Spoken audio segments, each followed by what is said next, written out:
Hello, and welcome to another Spotlight special here on GRAPPL Patreon. I'm Benno. And I'm Gareth. We're here live for the true sickos, Gareth. The only sickos that count are patrons and YouTube members. So if you're listening to this afterwards or watching the video replay, just know you could have been here live with us lot. People like me, Gareth, who've basically had about 4 hours sleep in the last 24 hours. Which, saying that, I think you're about the same because I shot you a message at about 5 in the morning on YouTube. Sorry, sending you a link to the YouTube page where you could have watched the pay-per-view last night, and I'm pretty sure you were just getting out of bed, like ships passing in the night. It was like a shift change, you know what I mean? As you moved on to watch the show. Yeah, you clocked out and I clocked in. Just coming and doing it the right way, I think. Watching it the day later when you're not extremely knackered and kind of like hanging on and trying to get through to the end there. I think definitely a better viewing experience, I reckon. I'm still fuming because to go behind the scenes here, I bought it on the GRAPPL YouTube account. You bought it on the shared GRAPPL Trailer account, which I say shared. You pay for it. We're just all freeloaders, but we paid our money's worth there for it. So we got very different experiences watching it this time out as well. No freeload, none of that. Paid our full price. There you go. We're doubling them numbers. Buying it there, giving them the big boost on their old pay-per-view numbers there. Yeah. So, I don't know how to do it. Well, I'll keep the plugs short and sweet because we do need to get into the pay-per-view itself. It was a long one. Good to see quite a few of the sickos in the chat here. Simon says define sicko.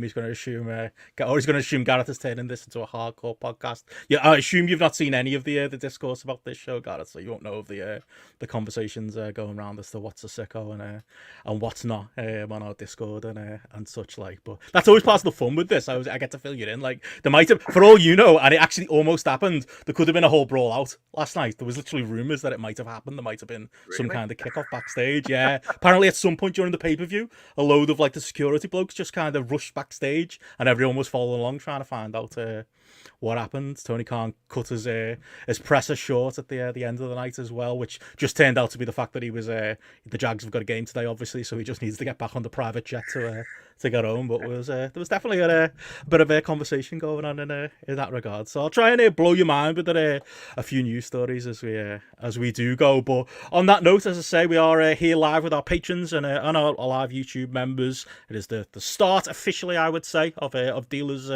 Choice Month that we've got going this month, where we have got every single show we do this month pretty much is going to be live. All of the spotlights, all of the weekend shows as normal, but each and every one of our Dealer's Choice shows are going to be live as well across the month for our live patrons and for our live YouTube members. And as a nice little bonus, and I'm going to drop this on you now, Gareth, we are doing, the patrons might be missing the normal GRAPPL pre-show tonight. We'll be doing the pre-show before the Dealer's Choice on Tuesday, so you will get a pre-show this week. And I think as it's your Dealer's Choice, Gareth, I feel like it should be the return of the Gareth Hodgins show. I'll get the Twin Peaks music going. We'll sort it out. How do you feel about it? You're in charge, mate, for the full slot.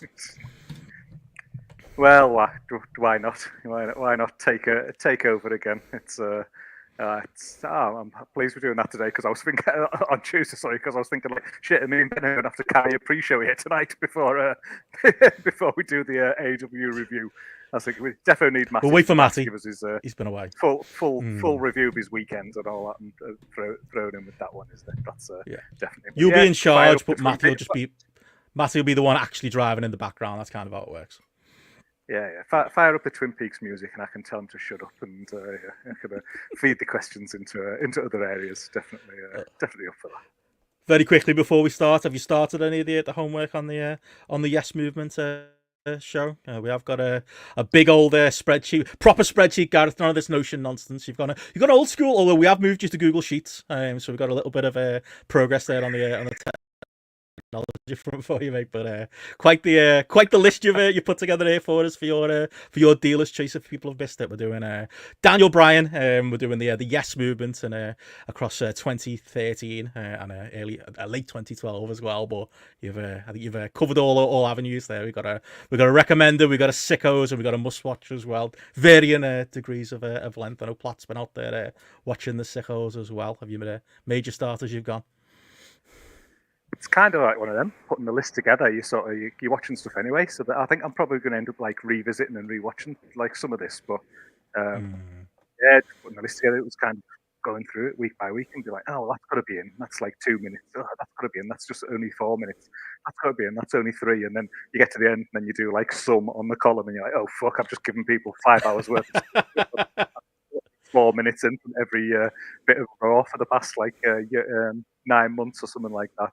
So there is plenty to watch. I think if you do the most basic list, you can do it in 2 hours flat. So that's if you just watching the angles, watching the interviews, and just maybe watching like the finishes to the matches and stuff like that. But it's just it's madness to me that it's like a decade ago. That's the thing that blows my mind more than anything, because it just shows how. We always say time, capital letters kind of thing, but fucking hell, like 10 years, kind of quarter of your life, Benno. Quarter of your life. Honestly, I spent pretty much that quarter of life doing and listening to podcasts since that time, which I'll be getting into as well. But yeah, that's the thing when you're getting old. These things do blow by, but it's a perfect show for a little bit of a celebration of Bryan's win at All In, into like the good old / bad old days with WWE in 2013. I haven't started yet. I think if we're focusing just on the Bryan stuff, it's gonna be fun. It's basically everything else that happened on those Raws in 2012 and 2013. Although Matty will tell us it's good, so we can have that argument on the show as well. But I can't. He's going to be throwing some sidebars in there, isn't he? Trying to tell us that like the big show being skint and getting on the verge of being fired is good stuff or something on that basis. But we'll see. I'm looking forward to those sidebars, defo.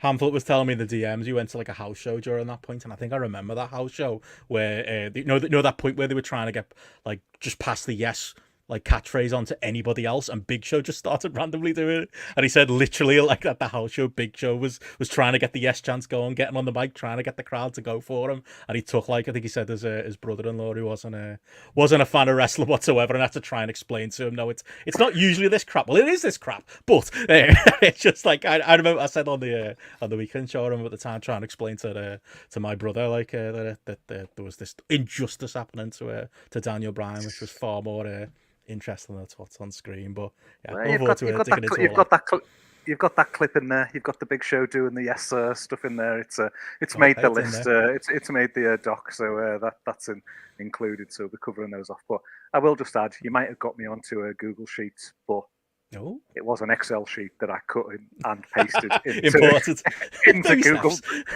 Google Sheets. So I'm still clinging on in there. I'm not ready for the what's it called? I always forget what it's bloody called. The Notion. Moving forward.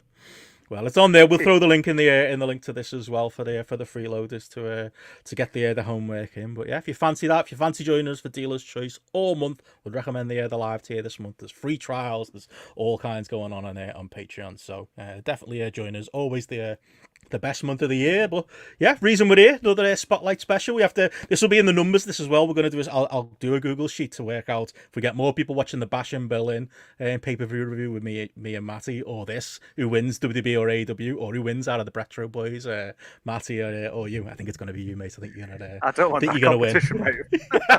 he had the head start. He was on the free YouTube page. But trialing this out, we said this month it's the GRAPPL Labs month, so we are trying a few things. So if you enjoy these dedicated reviews, let me know. But yeah, might as well get right into it, Gareth. We talked obviously about our different experiences watching this. I watched it live. You watched it this morning, unspoiled. I'm guessing didn't find anything else. You've avoided all of that. Totally, yeah, totally unspoiled. It's and unspoiled to the degree that, like, you're right at the start. You were saying there about me not being like in the chat and things like that. Like, I've literally got no idea what the consensus opinion or what people's things are coming out of this, what people think was good, what people think was bad. So I don't know, it's one of them. It's always a bit nervous this when you kind of like coming on a podcast and you might be like, oh yeah, I thought this was dead good, and then everybody in the world might be shitting on it or something like that. But hey, that's why we're here, isn't it?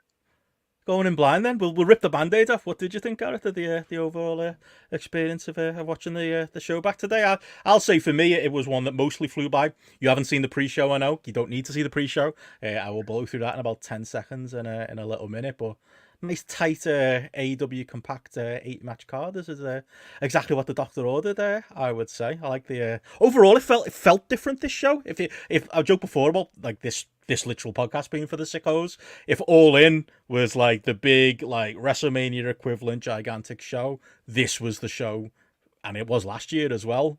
Maybe for the people a little bit more wired like us, it felt a bit darker, it felt a bit grittier. I don't know if that was just because of the things they did near the end of the show or because it was the way they kind of presented, but it felt, I'm hoping you're going to say the same, like my AEW. I loved All In, it was great, amazing experience, but like in a lot of ways, and in some ways maybe not, it's mostly what I want out of AEW. I had a cracking time watching this live last night.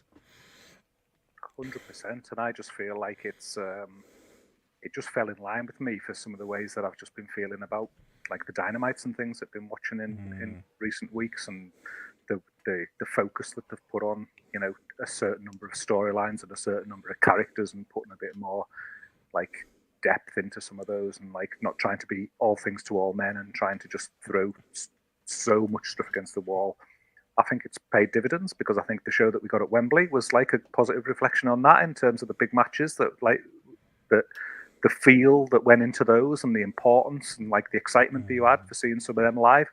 And then likewise this week, definitely matches on the card here that you were thinking, yeah, this has been built well on Dynamite. You know, it's a match that it's got depth, it's got like layers behind it. It's something that you can kind of like get excited for and get your teeth into. It didn't feel like a lot of AEW pay-per-views I've done in the last couple of years, where it just feels like, you know, loads of matches have just sort of been thrown into the pay-per-view sort of quite late. Naturally, you get a couple of matches that along the way that fall into that category. And I think one of the most positive things for me is like putting it, you know, opening Triller today to turn it on.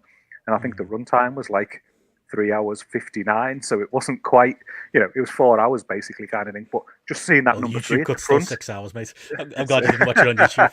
It's got the full pre-show and the post-show, I think, attached to it too. Don't watch that. You don't need RJ City doing kayfabe breakdowns of matches. Don't do it. Oh no, definitely not. But just seeing that number 3, whereas there's been a lot of pay-per-views in the last 12, 18 months where you kind of get up, open it up, and it's like, fuck, like, you know, even without the pre-show, it was like 5 hours or more, and just made it feel a bit like inaccessible. Whereas this felt like, oh, this is an accessible show that you can just kind of, yeah, get my teeth into today, and make sure I get it actually fucking watched if I'm going to be talking about it tonight. I know I'm impressed you were up to date in the first place, but like I think that was the what they nailed this year, and I'm expecting the buy rate to be better. I think Tony Khan says that in the presser, that he's very much expecting the buy rate to be better than last year. Learned the lesson from last year. The extra week massively helped. And if you are going to do a pay-per-view on 2 weeks build, then it was a lot of things that add a little bit of like, okay, so we've got this through line going of MJF and Daniel Garcia. Well, we can circle back to that here. Obvious one, Hangman and Swerve. We can circle back to that here. I want to say it at the top, because I don't think we were one of the people giving them grief, but I think AEW got grief for the way they set up like All In and didn't do Swerve and Hangman at that show. And I think it tells you people who are respect were criticising that decision, go, well, that's your hottest match. Why are you not doing that there? And I was mostly sympathetic to that decision. I've got to say, as a 1-2 combo of pay-per-views coming out of it now, they couldn't have nailed it any better, could they? Again, as we said on Weekend Show, it's a problem of their own making. All In being 2 weeks before All Out isn't something I personally would do. But if you're going to do it, we got the Bryan moment at All In. In fact, we haven't even talked to you about that. You haven't had you on, which obviously you loved, and that was your big stadium moment for all the family, for everyone to enjoy. And then they had this, this week with a Hangman Swerve feud that also, peaked at the right place, and got a bit of criticism when we get to the match itself later. But you can't say it didn't work. And I think, we give Tony Khan pelters. I think he nailed that. I think that was a decision a lot of people wouldn't have made, and I think pretty much nailed it as far as setting up this second show and making it feel important. Definitely, I think the split, even things like Willow and Statlander, for example, you might have thought, oh, that should be on Wembley as well, can't you? And you just why aren't they getting their Wembley match? You become obsessed. Oh, that's got to be on Wembley. That's got to be on Wembley. When actually you think about the style of match as well, of both the Willow Statlander match and then obviously the Swerve Hangman.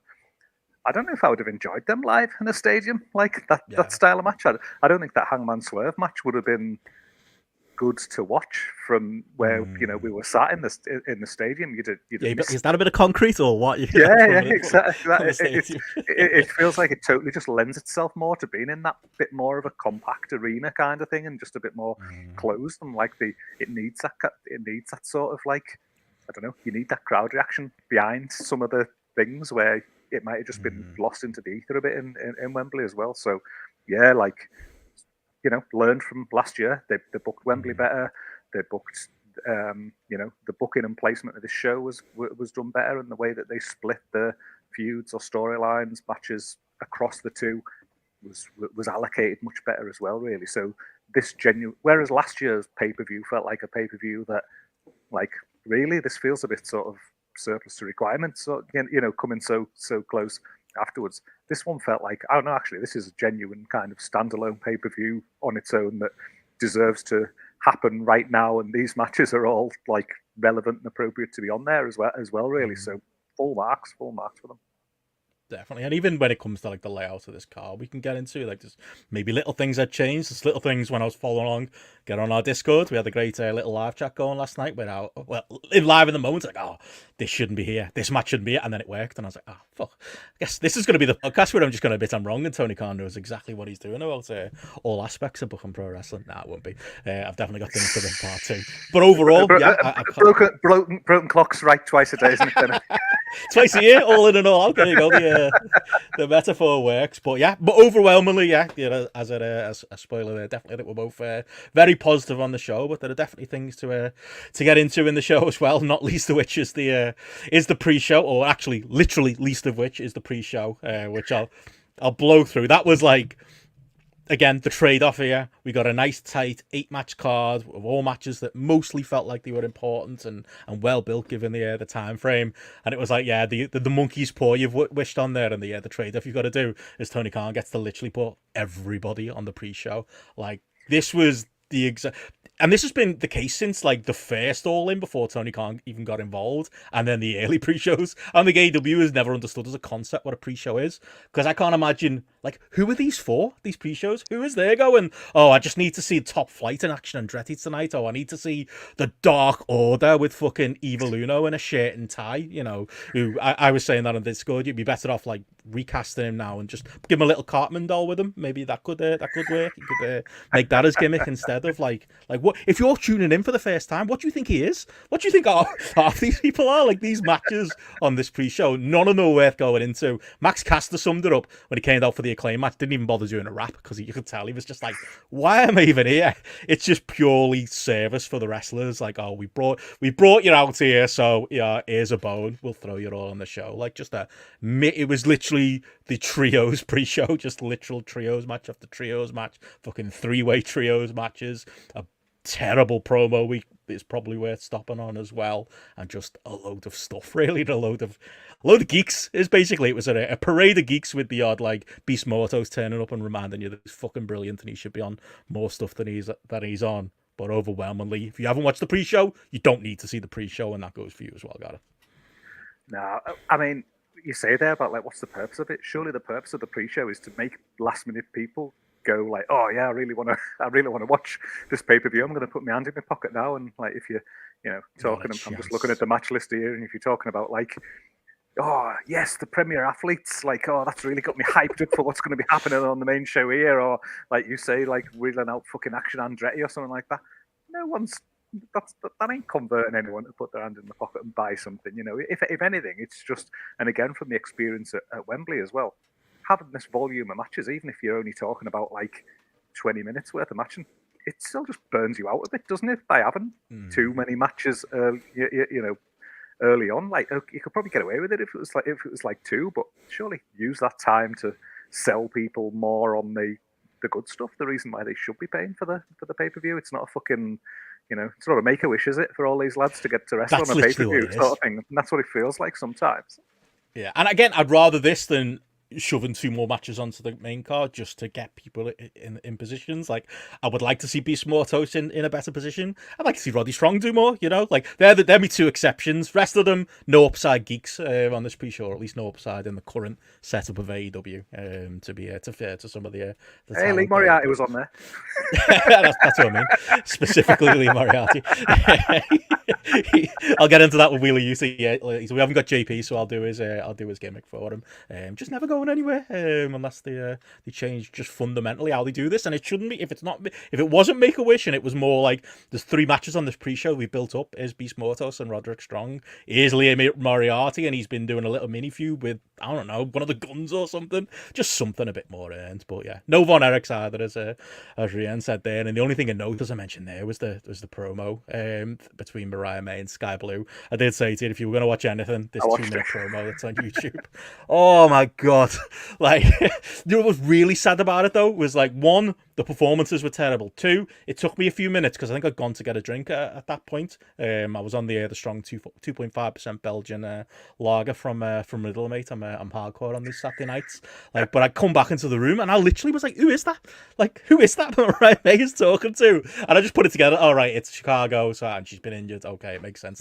That's got to be Sky Blue. But I think that's bad enough. What was more criminal was, and I think she's one of your favorites. She's one of mine. Queen Aminata coming out to no pop, and you could just tell nobody there knew who that was, because she's one of those people. I know you love your collisions and your occasional Rampage, Gareth, but she's one of those people who's been.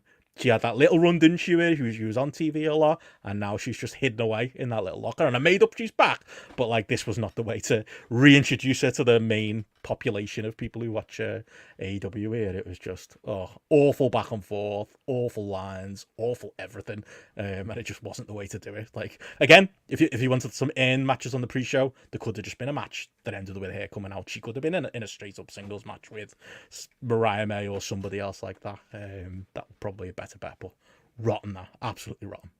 Yeah, you know, God, give it a match, give it a win on here, but like put her in front of some people, you know, if she's supposed to be, she's having a match, isn't she, on Dynamite against Mariah May, so, like, you know, it's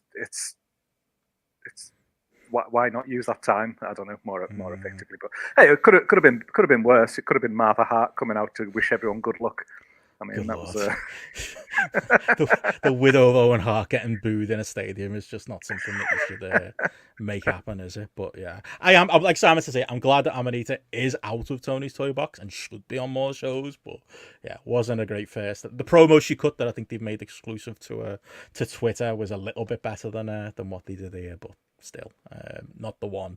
Let's hope they move on from there. But that was the pre-show. That was what I watched first. Actually, because you said about watching the promo on YouTube. So I'd searched it and came up with that, and I was like, that wasn't that bad. That was all right. And then I was like, it can't mean this. It can't possibly mean this. And then I found it. And I was like, that's what he means. Proper TNA stuff in it. Every woman's a bitch, and it's all those fucking old school attitude era lines. Just rotten. That's not what you're here. When we talk about getting the feeling back, we do not mean that. But yeah, into the main show, we kicked off with MJF and Daniel Garcia. We talked on the weekend show, me and JP, about the build to this one, and little bit mixed on it. Mostly thought the go home segment worked with them. I think if you're going to get Daniel Garcia to a point where he can move up the card and he can be more, I think you probably got to take him out of his comfort zone and do segments like he did with MJF on Dynamite last week. It wasn't all hits. There was maybe a little bit too much to it, and you know, like I say, there's a lot of stuff he was being asked to make work line wise that didn't really feel very Daniel Garcia, but overwhelmingly I think it has worked as a feud. And yeah, I think they got there, made it feel like a heated matchup, and yeah, the hot start here definitely helped as well. Thought it was MJF to learn from Jericho, hasn't he? Get me out there first. Also, put me over, and then I'll put him over. The real putting over will happen in the post match. That's another lesson that he's learned from somebody as well. But yeah, started this one hot, Gareth, and yeah, thought this was a good show and overall for Daniel Garcia. We can get into the finish and what it all means. But yeah, what did you make of how they went with this one? I thought this was really good. Like, it just immediately just got me in the mood for this show. Like, again, with the, like you say, sort of like the speed into it, the speed that it got going with the Garcia jump start and the match. Like, immediately with no entrance. It was just like, oh fuck, right, here we go, like right into it, and that just felt like quite infitting and sort of almost continued on really from the way that it's been built since Wembley on TV. Like I thought that was really good. What they did on Dynamite, and just had me like hyped for this match, and I think they've sort of like achieved a lot in a relatively small period of time there to make this feel like something to look forward to and something that like felt important and like relevant to be on the card. And I like genuinely really enjoyed this match. I thought it was one of those where you I'll often say like you look at it and you go like, who came out of this better at the end? And I guess there might be some sort of like backlash to the finish possibly, and like Garcia not winning. But I thought, to me, he won without winning. Like, I think in his performance in the match as a whole, like, he looks a million miles away from fucking dancing fool Daniel Garcia here. This looks so much more like the Daniel Garcia that we know and we've wanted even from just a sort of a presentation, visual presentation. Him looking like a guy who's actually, he could go in there and fucking kick your ass, and that's the way he came across here. And then I think from the flip side, I think MJF, a lot of his worst elements were dialed back as well. To like, naturally, there's still certain ones of them eke in there, but I thought his like performance was just sort of scaled back from a lot of the usual tropes and things like that you'd maybe normally get out of him, or things been a bit too over the top in certain areas as well. So I thought there was that nice balance really, and with MJF being the level of star that he is within AEW, I just felt like the way that Garcia like matched with him throughout this match elevated him before you even get to the finish. To like that was almost like inconsequential to some degree. It was the way he was positioned throughout the match that just really made him feel, oh, he's more important, he's more credible, he's actually a guy who's like more of a threat at the top of the card as well. Like, so I had a great time watching this one. I think MJF would probably tell you that as well. Is the only thing, I put him over. Like, didn't you see? The story behind this, that to fill in the blank for you, is apparently Daniel Garcia hasn't fully signed his contract yet. It's expected he's going to sign, is what's been reported by our friend Ibu of WrestlePurist. But to hedge, they ended up going with MJF. Apparently, the original plan was for Daniel Garcia to go over. So I don't know if that kind of changed your thought pattern. But for me, before I knew that, my thought process was pretty much along the line of you. Like, this was a feud where, if I'm going to be consistent, my criticism of it, especially because, like, we forget, Daniel Garcia is the reason MJF is a heel again now, which felt a little bit low stakes for such a gigantic development of, MJF turning back heel. And, obviously the positive of that is that Daniel Garcia is an important character in a story, and you got all those positives. But that was the negative for me, because Daniel Garcia was so many notches below MJF. And I still think going into this match, I think, yeah, Garcia has got that history of being on a lower point in the totem pole. Whatever we think of MJF and what happened in AEW at the tail end of last year, and when he came back this year as well, and I've got plenty to criticize MJF about, he is a tippy top level star in AEW.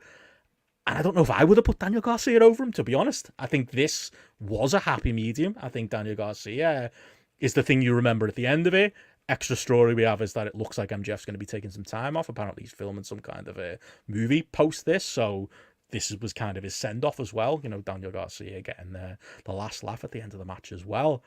And I think, if anything, for Daniel Garcia, I think the thing that really helped him here was just, like you said, being in there with MJF, being in a match with stakes, not being that kid who's won a prize, who's happy to be there and happy to be part of things, and actually like delivering in the match itself. I think all of that was probably arguably more important, and it put a real new fresh coat of paint on him, like you say, from an aesthetic point of view, just from an attitude point of view. And like Daniel Garcia come out of this taken more seriously as a threat at a certain level in AEW, which I think is okay. Not everyone's a main eventer right now. He's nowhere near that level, but you can't say he hasn't moved up. I think he actually has coming out of this.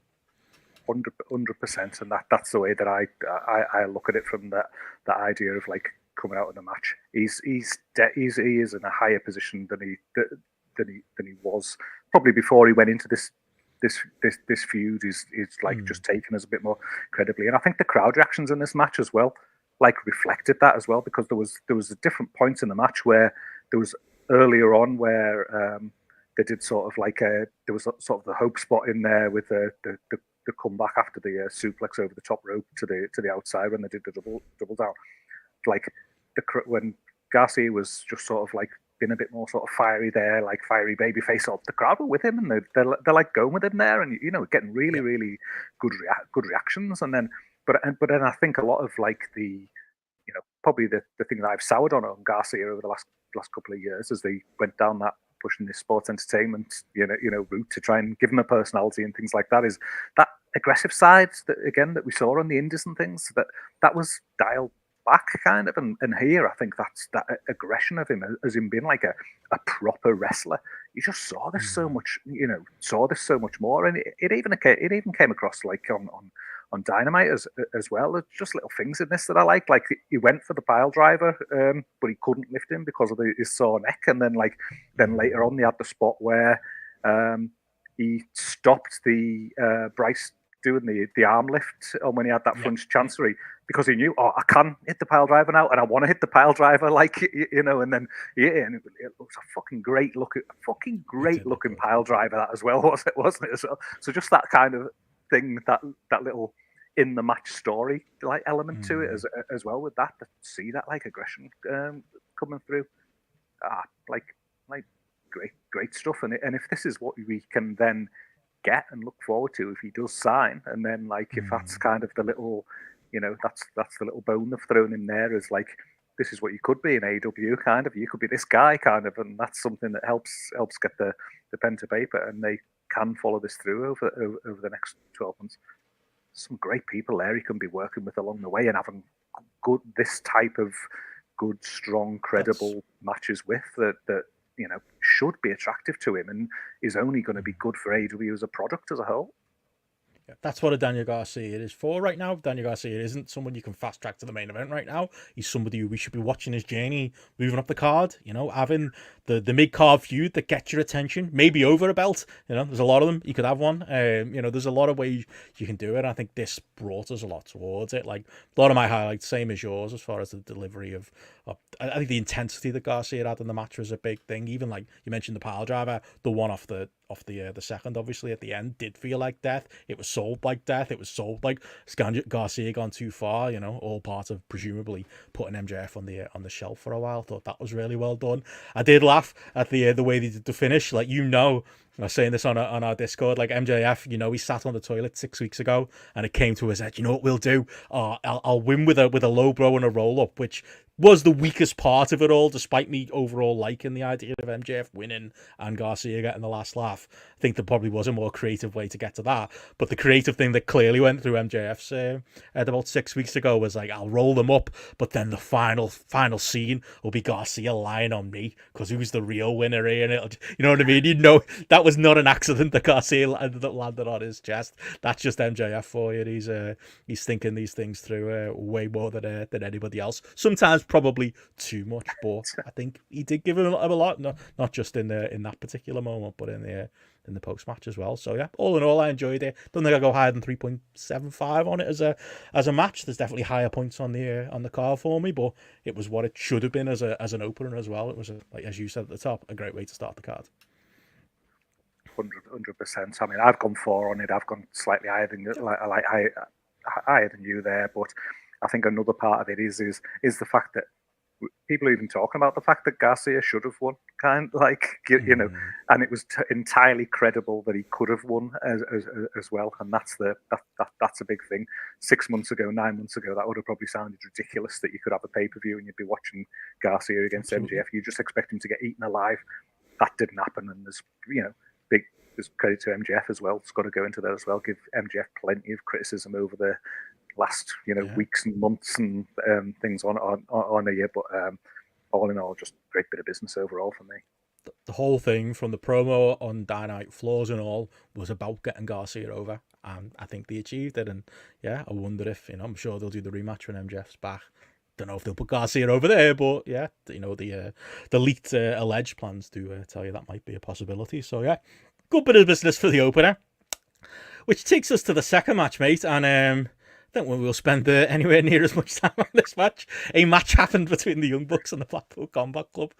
This was, and again, as much as I've enjoyed mostly the bridge between All In and All Out, I think it was threadbare. The reasons why Blackpool Combat Club were getting a title shot here. I think that Collision main event. I know you're a Collision sicko, Gareth.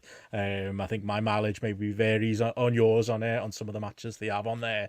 But the one thing that like really stood out to me on Collision this week was that main event. And the commentary were like, yeah, and there's 8 men here, and they're all champions. And it was like, that's not a good thing. And then the commentary slowly realised through the match, and yeah, the trios champions actually they're going for the tag belts, and also PAC, who's the trios champion, he's actually going for the international belt. And also Jack Perry, who's the TNT champion, he's going for the world belt. Like, this pay-per-view was full on. Even RJ City on the pre-show was kind of having a go at it in a very kayfabe way, going he doesn't think the championship committee should allow it. This was the most glaring example. Like, if you were going to do this match and you're going to do the angle later on in the night, why are the BCC the trios champions? It's just a completely unnecessary detail that doesn't need to be there. And then the match itself, that's the most I've got to say. It was what it was. I'm out on the Young Bucks. I'm not quite JP level, but like, the real life story of the Young Bucks if they left AEW would be gigantic. Don't get me wrong, it would be like founders leaving, like Cody leaving. But just talking the pure on-stream product, if you could take 2 wrestlers out of the current rotation who are on the TV, and I wouldn't miss them whatsoever. I'm sad to say it, but it's the Young Bucks, and when they came out here in this, I say new garb, it's already fucking stale, coming out at like and having this match, and I had no appetite whatsoever to see it. I've got no appetite to see them in general, and I'm not saying the work was bad either. It'd be harsh for me to go less than 3 stars, but I wouldn't go much more than it either. It was completely throwaway, and it was just typical of what this tag division's become with the Bucks on top. 100%. Like, it's you take that sort of step back, and you're looking at the Bucks. Obviously, this was, I said up front, there was some matches that were thrown together and put on this pay-per-view. This obviously being probably the primary one, like case in point of that. But like what is their purpose? Like, what are what are they? What do they bring to the product? Like, absolutely nothing. And then you think about it. Like, I'm not a big Bucks guy at all. But you're not a big hater either, are you? You're not one of those like corner pill that I hate the Bucks. These indie goofs. You're not like that either. Nah, like I used to. Part of what AEW was founded on is like being elite and things like that, and the fan base that they brought along with that. And like I used to be, used to watch that, like regularly. Used to love some of the stuff going on there, and it's almost sad in a way that they're just there kind of thing. And then like they come out and it's like the Young Bucks, and it's just the crowd's just like, no, yeah, it's the Young Bucks kind of thing. And then they have the match now, and it's back in the day it was obviously, I know it's very different, like older and the heel dynamic now and stuff like that, but there's nothing innovative about them anymore. It's just it almost feels like Gallows and Anderson out there or something like that, just like going through their stuff, not necessarily innovating, just doing their stuff kind of, and just obviously doing it well, and there's obviously that additional bit of like athleticism like to it, but it just sort of feels a bit lazy these days. They used to come up with stuff. They used to it felt like they had the finger on the pulse. They were a bit more kind of like contemporary from that point of view, whereas they just feel like, I don't know, they almost just feel it's like dialed back a bit, and anything they've been involved with for quite a while just feels like largely inconsequential. That it's almost like they don't know what their place is anymore. And like you say, if they went, I don't think people will be saying, "Oh, where's the Young Bucks? When are the Young Bucks back?" and things. I don't think people notice. And then I think when you think how many times they've actually defended these tag belts or defended them in the early part of the run, yeah, they were missing, and they were the World Tag Team Champions, and no one cared, and no one was bothered that they're missing. They literally had nothing to sink their teeth into for God knows how long, and like, and the vibe you get is that suits them, isn't it? The vibe you get is that they're just like, oh, whatever. And they'll make us look daft because there'll be a week, there'll be a random Dynamite in like 6 weeks or something like that. They'll be against like fucking Commander and somebody else Alex Abrahantes is managing this week. And it'll be like a 4-star match. And be like, oh, the Bucks have still got it because they can still when they're motivated. But there's just a stink of that about them right now. And I say right now, pretty much most of this half, at least, of their AEW run. And there's arguments for earlier than that as well. Just, yeah, no interest whatsoever. Tag division is on life support right now. The sooner they can get Grizzled Young Veterans properly going, like I probably would have took them against FTR here rather than this match. If anything, FTR should just might as well just be the champions because even if they've got like elements of being stale, they're far more interesting than the Young Bucks. And yeah, just odd, really. And you know, if I would say Grizzly Young Veterans do need to, the whole grit your teeth thing, right? We need to get rid of that. That needs to go in the bin. You can't say that 4 promos in a row in the same episode of Dynamite. Yeah. Like, I know we've got to give James Drake something to say, but like, doesn't it feel like Gibson's just gone, I'm not the promo guy anymore? Like, he just give him a fucking microphone and have him come out. Sorry, we're getting into a collision review here. But, like, they don't need squash matches. They just need Gibson on the microphone doing that entrance. And, you know, tuning it up for TV. You know, maybe there's a lot of the local stuff you can't do anymore. You know, they could get them hot and they could be the answer to the tag division. I've lost hope on. And Motor City Machine Guns coming in. I don't think they were necessarily going to save things either. They probably would have slotted in a similar place to the Bucks. But hopefully they can offer some refreshment to this division because, yeah, I had no interest whatsoever. 3 stars is charitable, and that's about all I've got to say about it. Yeah, I've gone 3.25, but again, that was like a charitable 3.25. Like, it was there. The work was fine. It was good. You know, you couldn't say it was bad or anything like that. Claudio's not having a 2-star match, is he? You know what I mean? They're going to work to a certain level, but maybe it is that. Maybe it is Grizzled Young Vets need to. Maybe they need to. The Bucks need to be baby faces and have a reason and give Gibson a mic, and he could be fucking coming out railing them on the mic, talking about how the Bucks are shit these days and they've lost their fire and they've lost their passion. You can imagine Gibson coming out and doing that, and that been great stuff, and it's just been like a good thing for the Bucks to actually like lean back into the other way. But yeah, until we get there. Who cares if the card says the words Young Bucks on it? Like, not at all. You know, for the guys who started the company, are they even in the top 20 acts in the business? Don't think so. They've been for a very long time. Absolutely. Gentleman's 3, as Andy said. Absolutely. And if you want such a t-shirt, they go to choptees.com and go to our GRAPPL store. You could be wearing that right now. But on top of that, we went from there. And again, this was a moment where I thought, this is our card placement. We had on third Will Ospreay and PAC. And again, Tony Khan, take a bow. I thought this really worked in the spot that it was. I think the match afterwards actually almost benefited from it in the end. It was an interesting match. I don't know what your thoughts are going to be. It feels like one of those matches where if you don't go 5 stars, people are going to say you hate it. Spoiler, I'm not going 5 stars, and I didn't hate it. I absolutely loved it. It was a match that maybe, you know, they spent a lot of the match with showing Ricochet looking half side on a television. It wasn't full WWE Raw, but, you know, teasing that, and obviously the segment they did with Ospreay later. But I came out of this match going, I'd watch Ricochet and Ospreay. I'd watch Ricochet and PAC. You could probably do some, I think somebody said in our Discord, some kind of round robin. That'd be fun with these 3. A 3-way at some point was something I was pitching. But you know what I actually want to see coming out of this? Just Ospreay and PAC to wrestle again, because I thought this was fantastic. Way better than the match. Were you at live? At your call? At your call, yeah.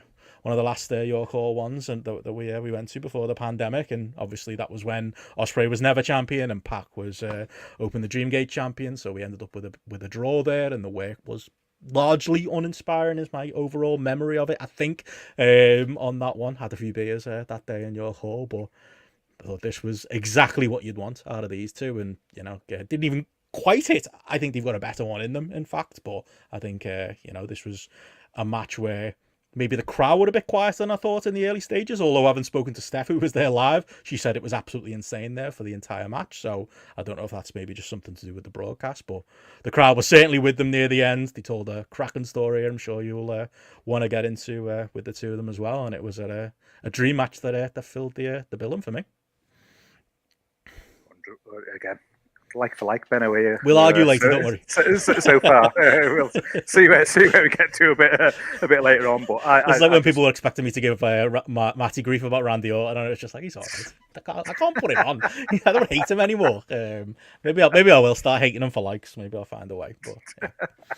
It was fucking good. Find someone who doesn't think it was.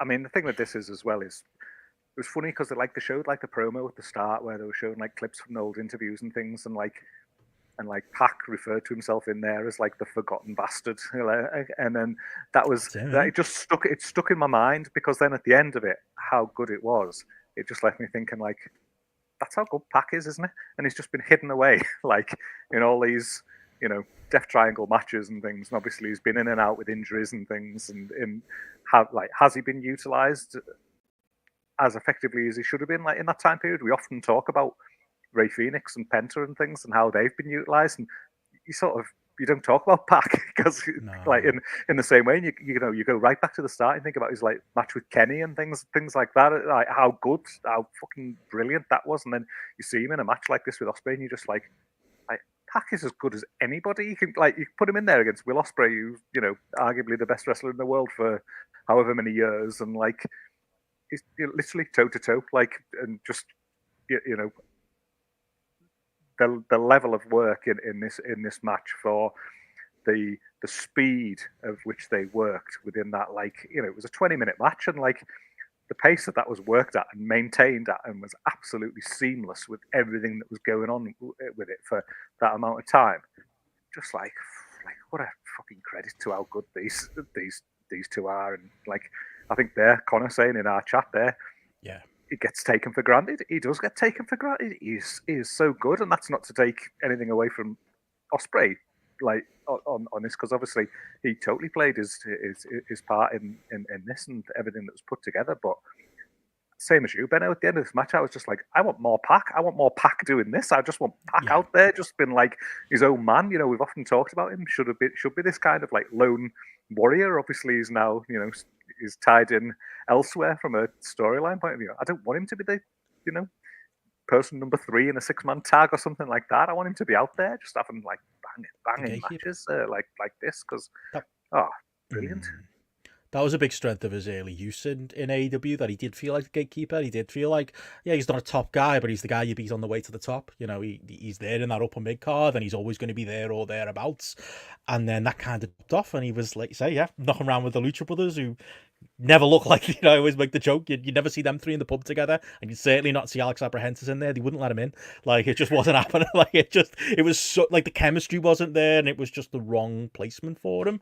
This is the role he should be in. I actually think Ospreay should probably be above the belt he's got right now in AEW, but if I take that aside, would I fucking eat up a division built around this belt, where it's PAC, it's Ospreay, it's Ricochet, the 3 of them, dueling over the belt? Yes, give me more of that. I absolutely want it, because I was proper with you on it. For me, the thing that they did so well in this match was they went early to the mirror image spots. I don't know if that was a note you were going to have. I like that. They're both fresh, and they're both trying to one up each other, and you got your elements of that, which are kind of a bit of a token of this type of dream match. Ospreay said in that cracking promo he cut on Rampage this week about their history, and that he's followed PAC through from working backyards to going to Japan and all of that, that mirror image type of thing. So that went really well. But then they locked into a story of Ospreay selling his deck and PAC on top, and it was quite a a straightforward story there they told for the bulk of the match, but that grounded it got the crowd going. And then those big near falls near the end, the reverse Rana near fall with PAC, and the counter from Ospreay when he hit his own, all that stuff, people were biting on those massively, and it gave a match that I didn't really have any doubt in a bit of doubt, and it was maybe they will go with PAC, maybe this division will be built around him now, he'll get his belt back, and we'll go with him. I bought the near falls, and for me, that was the beauty of the match. It had those 3 kind of distinct stages through the match as it built and built and built, and while it felt, for me at least on the YouTube broadcast, I could be wrong, the crowd were a little bit quiet in spots, they got them massively towards the end, and it was through attrition and through the work that they did there, and you could see it coming off the page. I absolutely just had a fantastic time watching this.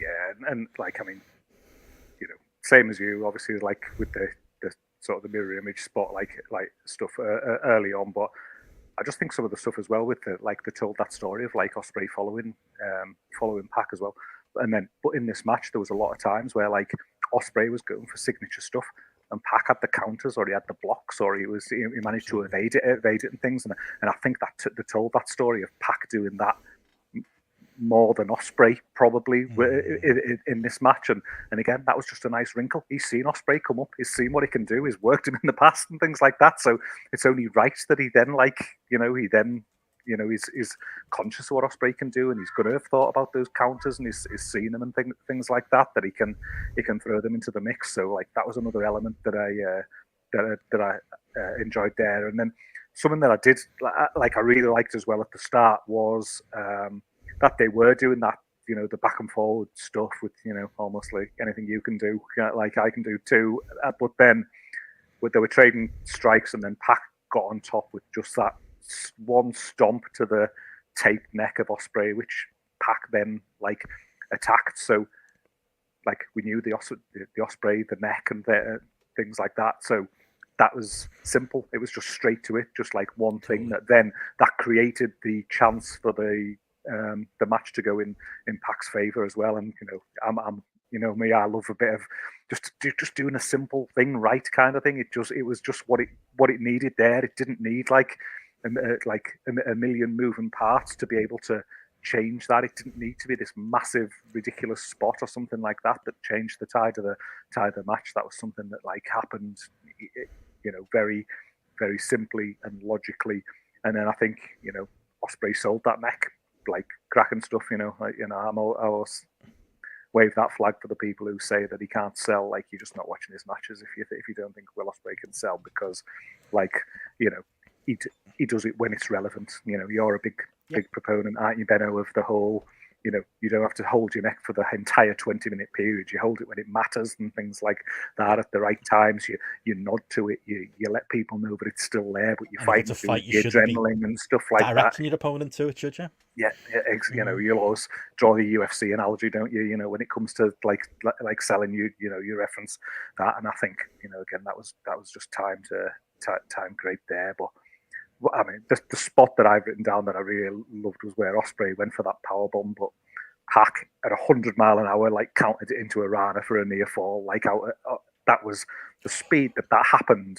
I was just like, I couldn't. I had to just rewind and watch it again and again and again, kind of like mid match, because I was just like, how have they done that at that space at that point in the match? Like, just great stuff. The chemistry, like I say, just seamless throughout. Like, what a lot of fun.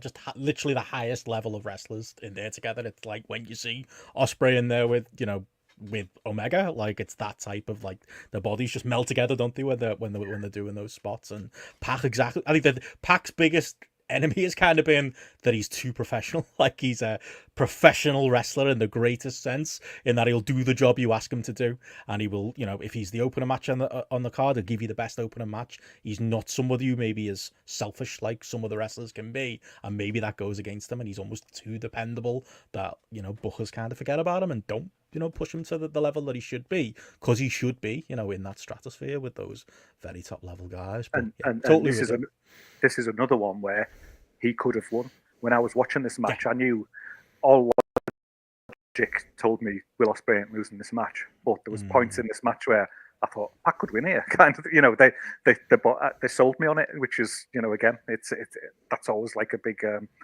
tick in the box of a match like this as well, where you've got that strong feeling one way that there's no way he's losing this match, kind of, and then they make you believe that it could go the other way for no other reason than the work, and that's testament to how good it is. Absolutely, and that's the thing. It was one of the, maybe there are times where Ospreay will be on TV and it's like, you probably don't need your killer finish to win this match. We don't need that. Here it was so massively earned. It took 3 goes of Ospreay literally taking PAC's head off to kind of put him down. He had to kill him to put him in the ground and finish the match, and it just made PAC look all the stronger in defeat. So it was another victory there, and as the chat have been saying, Ricochet's got a lot to live up to. Like, I think he'll know that, and obviously I don't think most were particularly high on that Kyle Fletcher match from Dynamite. Wasn't the best first impression. to hit this level, which I'd go 4.5 on it. I don't know if you go higher. I don't remember the last 4.5-star Ricochet match, and saying that, I don't remember, many Ospreay matches that are below that level. So once they do work, I imagine that's the minimum standard. But Ricochet's going to have a lot to prove to be on the level of these two and what they did here. He's not on the level. I strongly believe that he's not. Like, I think both of these are a lot better than him. I think I can't remember what show it was on, but on one of the shows that we did within the last sort of 6 weeks, maybe it was when we were discussing the idea of Ricochet signing. Like, for me, you go back and you think of that Best of Super Juniors match that him and Ospreay had. That was like, obviously, it was massively highlighted at the time and things like that. It was sort of like popped huge on social media. A lot of, you look at the growth of Will Ospreay as a wrestler since that point in terms of absolutely everything that he can do, and he's a different man to that point. I don't think you could say the same of Ricochet, and a big part of that is obviously he's been working and the style he's had. So maybe he has got ideas in his head and he's got things in his locker that he wants to pull out. But for me, I just don't think he's at this level. I think we were talking about this at Wembley. I'm not a big, I think there's a lot of people who are very similar to Ricochet these days. I think the world's a very different place to what it was when he was on the come up there. And I'm very open to being proven wrong on that. And I'd love to come him out and have an absolutely like wild match, but I don't expect it to be better than this. I'm looking forward to it, like I say, either being proven wrong or just finding out, because it does sound fun. I think that's the most appetizing thing about Ricochet coming in, doing these matches, doing the match with Ospreay again, doing the match with PAC, being in that division. It might be diminishing returns from there if he hasn't got more in his locker than we've seen in WWE the last 5 or so years. So yeah, I'm anticipating it. But yeah, with you, Ospreay PAC, I want them to run it back. Do it at Wrestle Dream, do another one, and I bet it'd even be better than this. Did you give a star rating then? So I'm 4.5. 4.5, same as you. 4.5, yeah. 4.5, fair. And like I say, there's a lot of people who've gone 5. Not going to argue strong with them. I reckon Meltzer's going to go 5. I think there's almost a guarantee on that one. But I don't want to again. I'm almost like nervous of like talking about Will Ospreay now because of that live show like experience kind of that you don't want to like sound like you like right up his ass or something like that. But given no pelters over the years. Because of, I don't know, I'll always say this, because of the app and because of seeing all the ratings come in for Ospreay matches and being so close and so sensitive to what people were given at certain times and things, it's almost got like a different scale in my head, kind of like in that.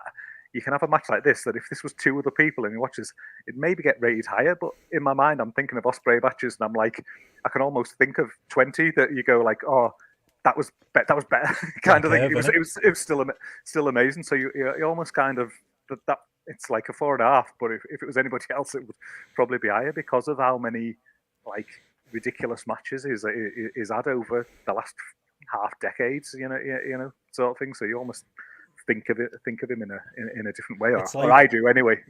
No, it's totally true. Like there's wrestlers who like we go with, like we'll talk about like, oh, that's not.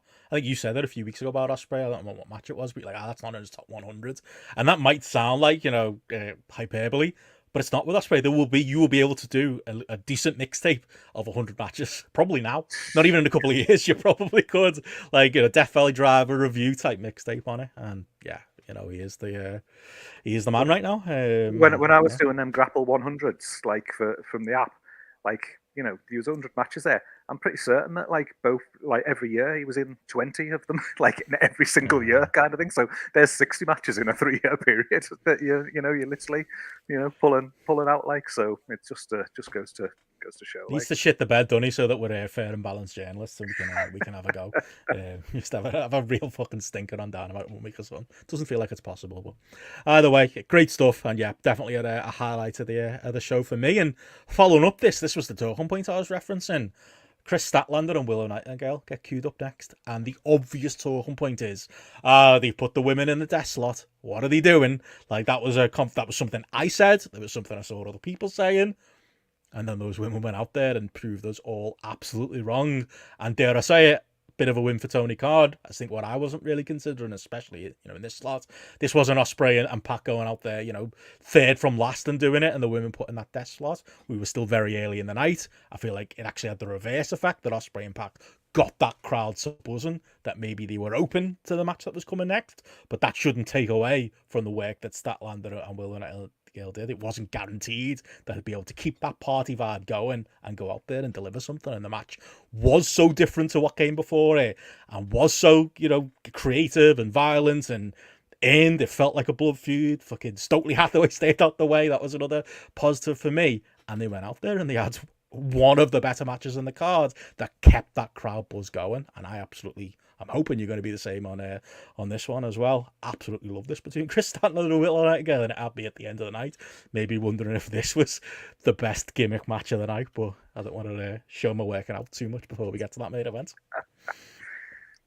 I mean, mate, like, just class. This, like, it's I'm a big fan of like Willow Nightingale anyway. Like, I love her ability she can be in these type of matches, and then she can be that kind of like fun baby face, and she just seems to she just seems to get it on the money. Yeah, in her own personal presentation, her facials and everything like that she does, depending on the different type of like match and feud that she's in. I think she's like really, I don't know, I was going to say underrated, but I don't think she is. I think everybody recognizes like how good she is these days, and the chemistry again between these two here was absolutely like off the charts, and I think the timing, the way that they've timed this feud through has been, sometimes you get to the big match or the first, and it sort of can feel a bit like overcooked or something like that. I think this has just been, they've handled the feud very well, like through to this point, with the sort of steps along the way, and like as soon as it was like announced that this was the next match, I'm ready for it. I was fucking there to go. Which, like you say, it could be Death Spot coming after that, but actually what it did do was make the first half of this pay-per-view feel like, fucking hell, this is like right up there with the opening match with Garcia and MJF. Obviously, the second match was a match, but then following on from that and into this, I was thinking, God, this is like right up there when it comes to AEW pay-per-views at this point, because I mean, you can pull out individual spots and things like that within this, but I think just the overall intensity that just came across with this, I think I think they just played it perfectly, really, with that relationship that there had been there with Willow and Chris Statlander, and they're both their approach to that relationship within the match. That was something that came across, and they told that story so well there. But again, you look at a match like this where you're getting gimmicks involved and things. They made it all feel credible and right, that they were doing what they were doing at the right times. And you can go back and think how many big spots this were in this match, and it didn't feel overbooked or overblown and things like that. Loads of big stuff happened, but it was timed brilliantly, like by design. There was no like long setup periods, was there, between spots? It was fast paced. Like they went from spot to spot, but it was laid out in such a way that, as you rightly say, the spots made sense. They flowed into each other, and there wasn't a lot of, okay, we've got to sit back here while they set some furniture up. Like, those low moments weren't really there, and that was again part of why I think this worked from a crowd point of view. And like the case in point for that being the one where the spear off the stage through the table, like that happened like that. How often do you see that kind of, and people are hanging about on stage and they're spoon feeding it to you, like, oh, there's a table down there, and I'm back and forward, and am I going to fall? And it was just bang, off, done, through the table. I was just like, I was fucking off the sofa, like, just absolutely amazing. And there's a few of those moments though. The pounce moment, Oliver Gunn, Monty Brown pounce, that was brilliant. Was it the moonsault where Willow didn't quite move, so they both kind of clattered together, and the commentary sold that really well. That looked like that made it feel more real, because it was like, yeah, that could happen. You don't get all of it, but you both kind of like suffer from it. Kind of added to the violence things. All those big spots as well, they were all, as well as being timed out really well, they were all executed really well. They all felt like big impacts, like things that hurt, and I'm sure they did hurt, which is a big part of it. But yeah, as Connor said, like so many of those spots, literally I'd be standing and jumping up and down in the living room. And even just innovative stuff, like when you see thumbtacks these days, I'm just like, thumbtacks, but the axe kick, and then it just been like the split. It was different. It was new. Like it was like, and I was like, that's just a new take on something there. And I was like, at least there's that. There's the thing, my view on like light tubes and stuff, but they presented it as if she'd taken it from the tunnel kind of thing, and then just like, and no one didn't overdo it, did they? Look, I've got a light tube. Look, I've got a light tube. There was none of that. It was just used it, didn't she? Like just suddenly tried with it, like, and it was just like, like brilliant. That's that's how and why and when this stuff should be, should be used and presented, because it definitely feels more impactful in that way. And then the bit that I was questioning was when they pulled out like the sort of the dog collar like at the end, and Statlander when she was putting around Willow's wrist and then her own. I was thinking, like, why? And that why did take a while to set up, didn't it? The commentary tried to cover it like, well, that's why she's coming back, because it took so long. That actually is the exception to what I was saying about the match. Yeah, that was the only time that I was a bit kind of like, oh, what's this? But then how the chain was then used in the finish, and like that, like the way that was wrapped around Willow's face, that looked as real as it could get, kind of thing. And the way that was pulled, and it made that finish look so brilliantly real as well. Like it just worked to perfection. I wonder, like, is this just emotion? Would it have been better if Willow went over and we had the nice babyface moments at the end? But there was something about Statlander going over like that just made it feel even more brutal. Like, people were pretty much stunned silent after it, but not in a bad way. It was kind of like, it was people gutted because they love Willow and they wanted her to win. And it was, it punctuated the violence, I think, in the match as well. And that way, it really was like a full stop on the match, wasn't it? It was like you didn't get your big happy moments at the end. You got that instead. Like, yeah, reflecting on that, really love that too. And plus, it left me at the end have been like, oh, what now then? Kind of like, and it's like, I want more from these kind of, and it was like, where can they go? I was just shocked it wasn't for a belt when nobody lifted the belt up at the end. I was like, oh yeah, this isn't for a belt. This is mad. Imagine this. She didn't have the CMLL tinfoil with her, like that awful belt, but could have used for that one. But like, just class overall. What would you rate it?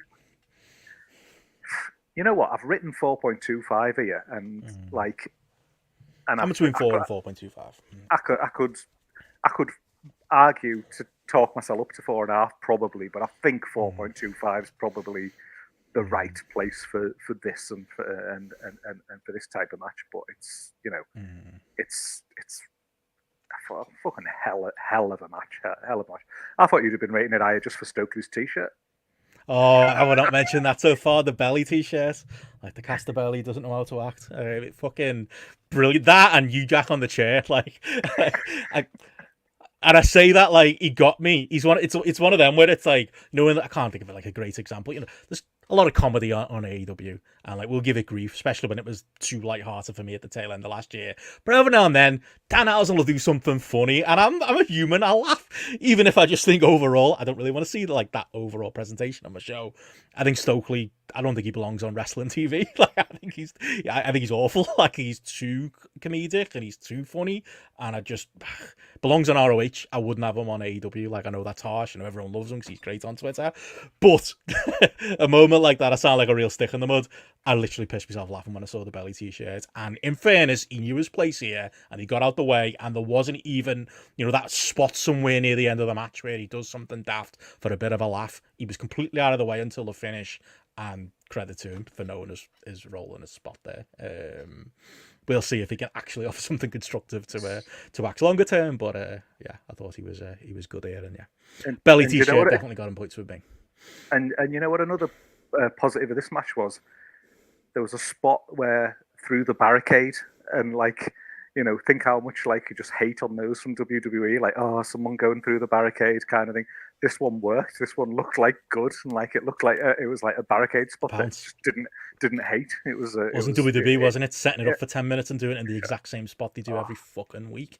It looked like it hurt. Again, it had physicality to it. Yeah, all of those spots did, and again, said it a million times, Willow Nightingale's just she's an all-timer babyface, but on top of that can deliver like this. It's not just she's likable, so we're giving her a pass. Like, she can deliver too. She's money. I feel like I felt like about Bayley, in NXT, when it was like, clearly there's money here, and then got frustrated for 8 years as she did fuck all on the main roster, and now is this weird heel or whatever she is now. Like, I don't want that career path for Willow. Like, make that money. It's there. It's right there. Like, take it. Monty Brown would be proud. At Wembley, I was saying to Crewy, she's probably in my top 5 favorite wrestlers in the world right now. Willow Nightingale. Like, if I'm watching and I see a graphic that she's going to be on, I know it's going to be good. I know I'm going to enjoy it. Like, no matter whether it's something on like TV or whether it's something on a like pay-per-view. It's like, she just delivers time after time after time. It's so good. Built around there, Statlander, Mariah May, Queen Aminata. Like, I'll sign up to that. All acts that I'm really high on right now. So yeah, great stuff there. As we move on to next up, and yeah, we have a match that probably was surplus to requirements. I was looking at the clock a little bit, going, we better not be chopping 20 minutes off the main event here to get this in. Could have been on Dynamite, but actually in execution was quite enjoyable, and that was the 4-way with Okada, the Continental Champion, against Orange Cassidy, Konosuke Takeshita, and ROH Champion Mark Briscoe, who for some reason wants a mid-card AEW belt, but we'll leave that to the side for now. Yeah, overall thought it was good. Maybe went a little bit long for me. The elongated suplex spot just to get a pop out of Orange Cassidy getting one. That felt a bit like, in Collision when the Bucks were like running through their PWG spots. It was a bit like, don't know if the show needs that. I don't know if we need to waste 5 minutes building to that, but it worked. It got over. Again, one of the points I was gonna make was like how, I think everybody likes Takeshita. Everybody wants Takeshita to push on. Feel the same way about him that people, obviously feel about Willow Nightingale. I think people feel the same way though. Talk about likable wrestlers. Orange Cassidy and Mark Briscoe are right there as well. So it's never a problem when I get to see them have a match. And I think the most obvious thing out of this match was we were clearly building to Okada and Konosuke Takeshita at some point as a proper singles match. Probably would have been out of place here. Probably wouldn't have got the highlighting that it deserved. But I think we'll get to that down the line. Other than that, fun little 4-way match. 3.25. Don't have much more to say. We just got groupthink here going on, Benno, with our ratings here. We haven't talked before this. I really hope you hated the main event, mate. I really do. we've got too used to what each other's going to say, but like, yeah, it was that like level of match on the card, but again, placed well, I think, for that perspective as well, just coming off of the back of the two that came previous to it. But I think it was the setup stuff for this that, like you say, obviously the Okada Takeshita stuff, they did enough in this match to make you want it even more, kind of thing, with the sort of the little face off sort of earlier on, and then making you wait for them to touch in this match like properly as well. I think that was something that was like delivered on quite well from that. But I think as well, something that they did good in this was just some of the near falls. Again, I think as we got near to the end of the match, like I think the froggy bow from Briscoe and Takeshita, there was a near fall there, and like I was half biting on that. Whereas again, realistically, I shouldn't be expecting that he's gonna win that match. I think the J Driller as well, and then Okada got in and broke the count as well. That was one that in the moment when he hit it and I couldn't see anyone else on screen, I thought, is he? Like, no. Like, and then it was broken up again. So I thought they were done so well, and I just love seeing Takeshita hit that. Like, he did it off the cradle tombstone here, where he does the wheelbarrow German. Like, so it was that cradle tombstone right into the wheelbarrow. That is one of the best moves to watch somebody like delivering the whole of wrestling, and then like Orange Cassidy, just the way he is, kind of, I don't know, I suppose his ability to take that in the way that he did and then fucking sell it the way that he did was like class as well. So there was just some of those near falls and spots towards the end of this that I got a lot of enjoyment out of this. So it was a match that felt a bit thrown together to some degree, but then it still delivered for what it needed to be at that point in the card. So can't complain about it.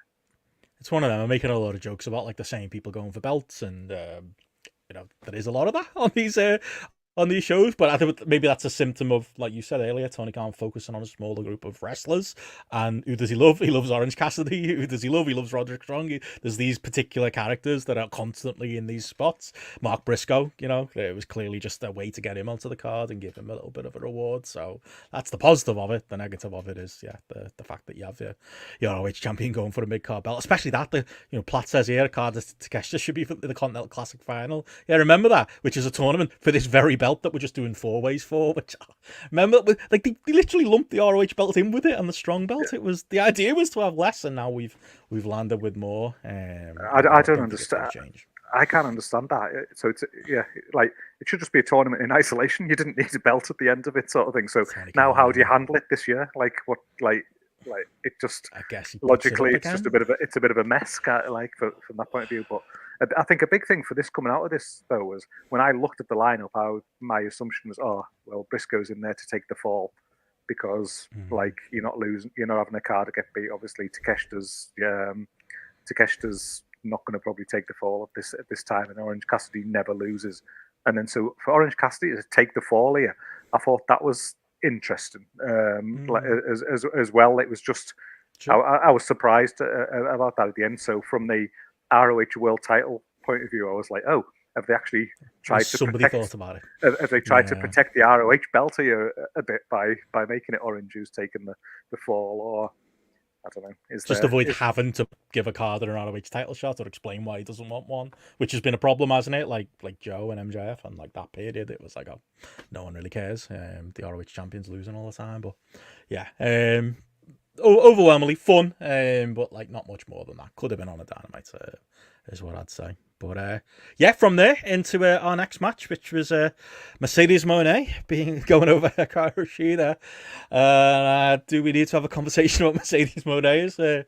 What I was coming out of this thinking, and I'm not as harsh on it as I think some are, at least from an in-ring point of view, and by some I mean Matty. You might have heard. Well, you sat next to him at Wembley, so I'm sure you're aware of his thoughts on the Wembley match and hair in general. I think some of those thoughts were mine as well. I think as well. We definitely talked a lot about this at Wembley and in the car as well, sort of thing. So we had very strong opinions about that one.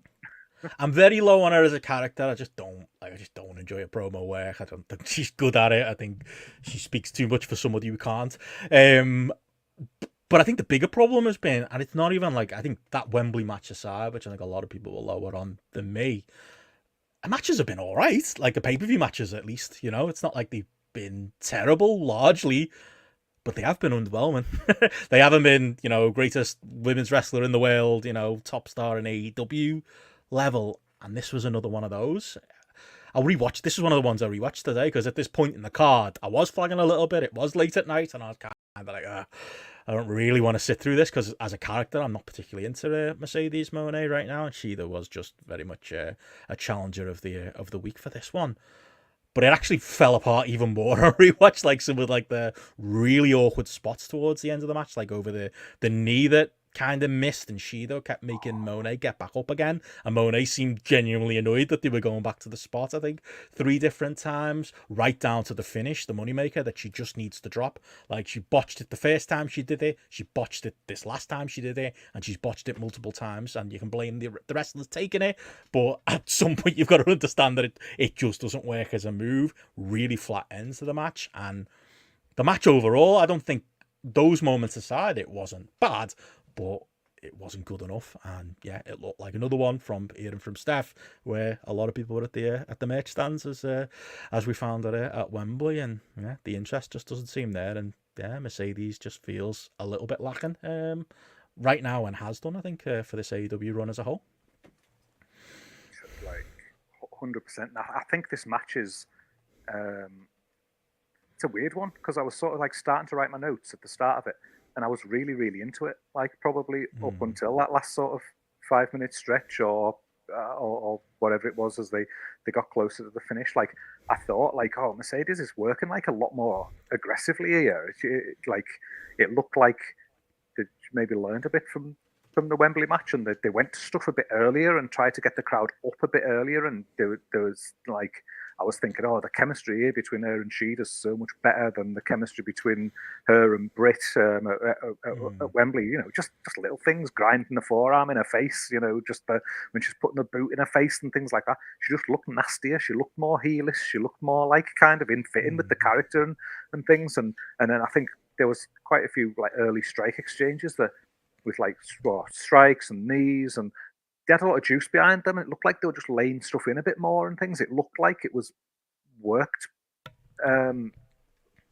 like more in that style of it being like an aggressive fight rather than it being a match kind of that I was really enjoying. And then it just, you know, as you say, it just fell to bits at the end. Like there's almost, you could almost like take it to a point and then it's almost like communication or something just goes out the window. And it felt like they had all this chemistry when things were a bit simpler early on, and then once things started to need to get it to be a bit more complex, then everything just went out of the window. And I was just like, what am I watching here? This is like the ultimate sort of tale of two halves of a match, because I was all ready to kind of come on and be like, oh, this is like, finally we've got like Mercedes that she should be and things. And I thought that's what, at the midpoint of the match, I thought that's what I was going to be saying. And then, but actually, no, it was just it ended up just being a cluster. And if it's somebody who's getting this amount of money, who's had zero impact on the TV ratings and things like that, who's, you know, constantly kind of, you know,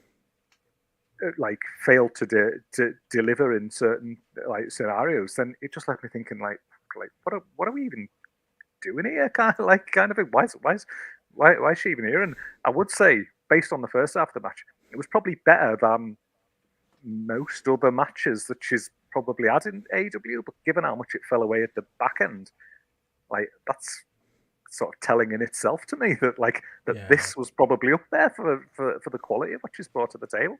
She's brought nothing to the table. I don't know what the answer is, because she seems as frustrated as anyone. Could be, honestly. I'll be on the blower. I'll be on the blower to Triple H saying, "Do you want her back? Like, can we have a transfer?" Honestly, I was. She's irrelevant. She's irrelevant to the product. Like she doesn't. Yeah. She's not drawing people to the shows. She's not drawing people to watch them on TV. It's not like it's a, you know, there was all this, you know, Sasha's online fans and all this. That was a myth. You don't see them much anymore, do you? Yeah. That was a total myth. That was a thing. It's not like this is. They just went real people. It was almost like it was. This is the you know, this is the female CM Punk coming in who's going to have like a positive impact on overall TV ratings. And there's a bit of your brain that kind of like bought that as an idea, but it's not. And then actually now you see her here, you go like, oh, actually, how much of what was good about Sasha Banks was just because the WWE machine's so good at hiding people's deficiencies and put them in a certain situation, you know, where, you know, she was bad on the mic in WWE, so she didn't get the mic very often and things like that. Whereas she's like you said, I've never seen her speak as much as she does here. She's putting in like match situations here where she's trying to do stuff that she can't do, or maybe she's been given a bit more freedom and control to do her own thing rather than being agented to death. Actually, maybe she needed to be agented to death and things like that. You know, it's. I think we're seeing the reality of what she is, and the reality is, it's not good and it's not worth the dough. Can't argue. 3 stars. Would you go that low or high? Don't know. I've written 3 stars, like here as well, on the basis of I'm giving them credit for the first half of the match. I could even go 3.25. It wasn't bad. It was just underwhelming. It wasn't good/great, which is what it should have been. You know what it needs to be. That ending was criminal. But it was It was that move. Was rotten. You pick it up and do it again, or do another move. Like that is not a finish. It's just not. That when she did the third katana kick and she just rolled out of the ring, like what's going on? Like mid count kind of thing. Like it was. I was like, what's happened there?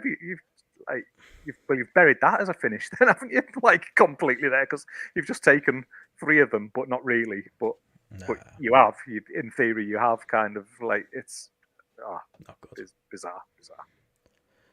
Well, there we go. That was that. As we move into our alleged main event, as they wheeled JR out, because we do have the Tony Khan likes turning the lights off and on for our proper main event. But yeah, into the AEW World Title match. Obviously, the angle afterwards is going to be a bulk of the discussion. Maybe we'll build our way to there because it's a nice little segue into the main event as well, I would say. But as a match, I don't know, Gareth. I've never seen is this mean? But I've never seen a man have a match against himself and come out of it with a 3.75 to 4-star match like Bryan Danielson did here. I think Jack Perry offered nothing. Jack Perry he bumped well. The selling was pretty good. I didn't come out of it thinking future main event today. I feel like Jack Perry is one of those people who were always going to peg as having potential, and that potential likely won't be realised. He looks good. The presentation of the scapegoat character was good.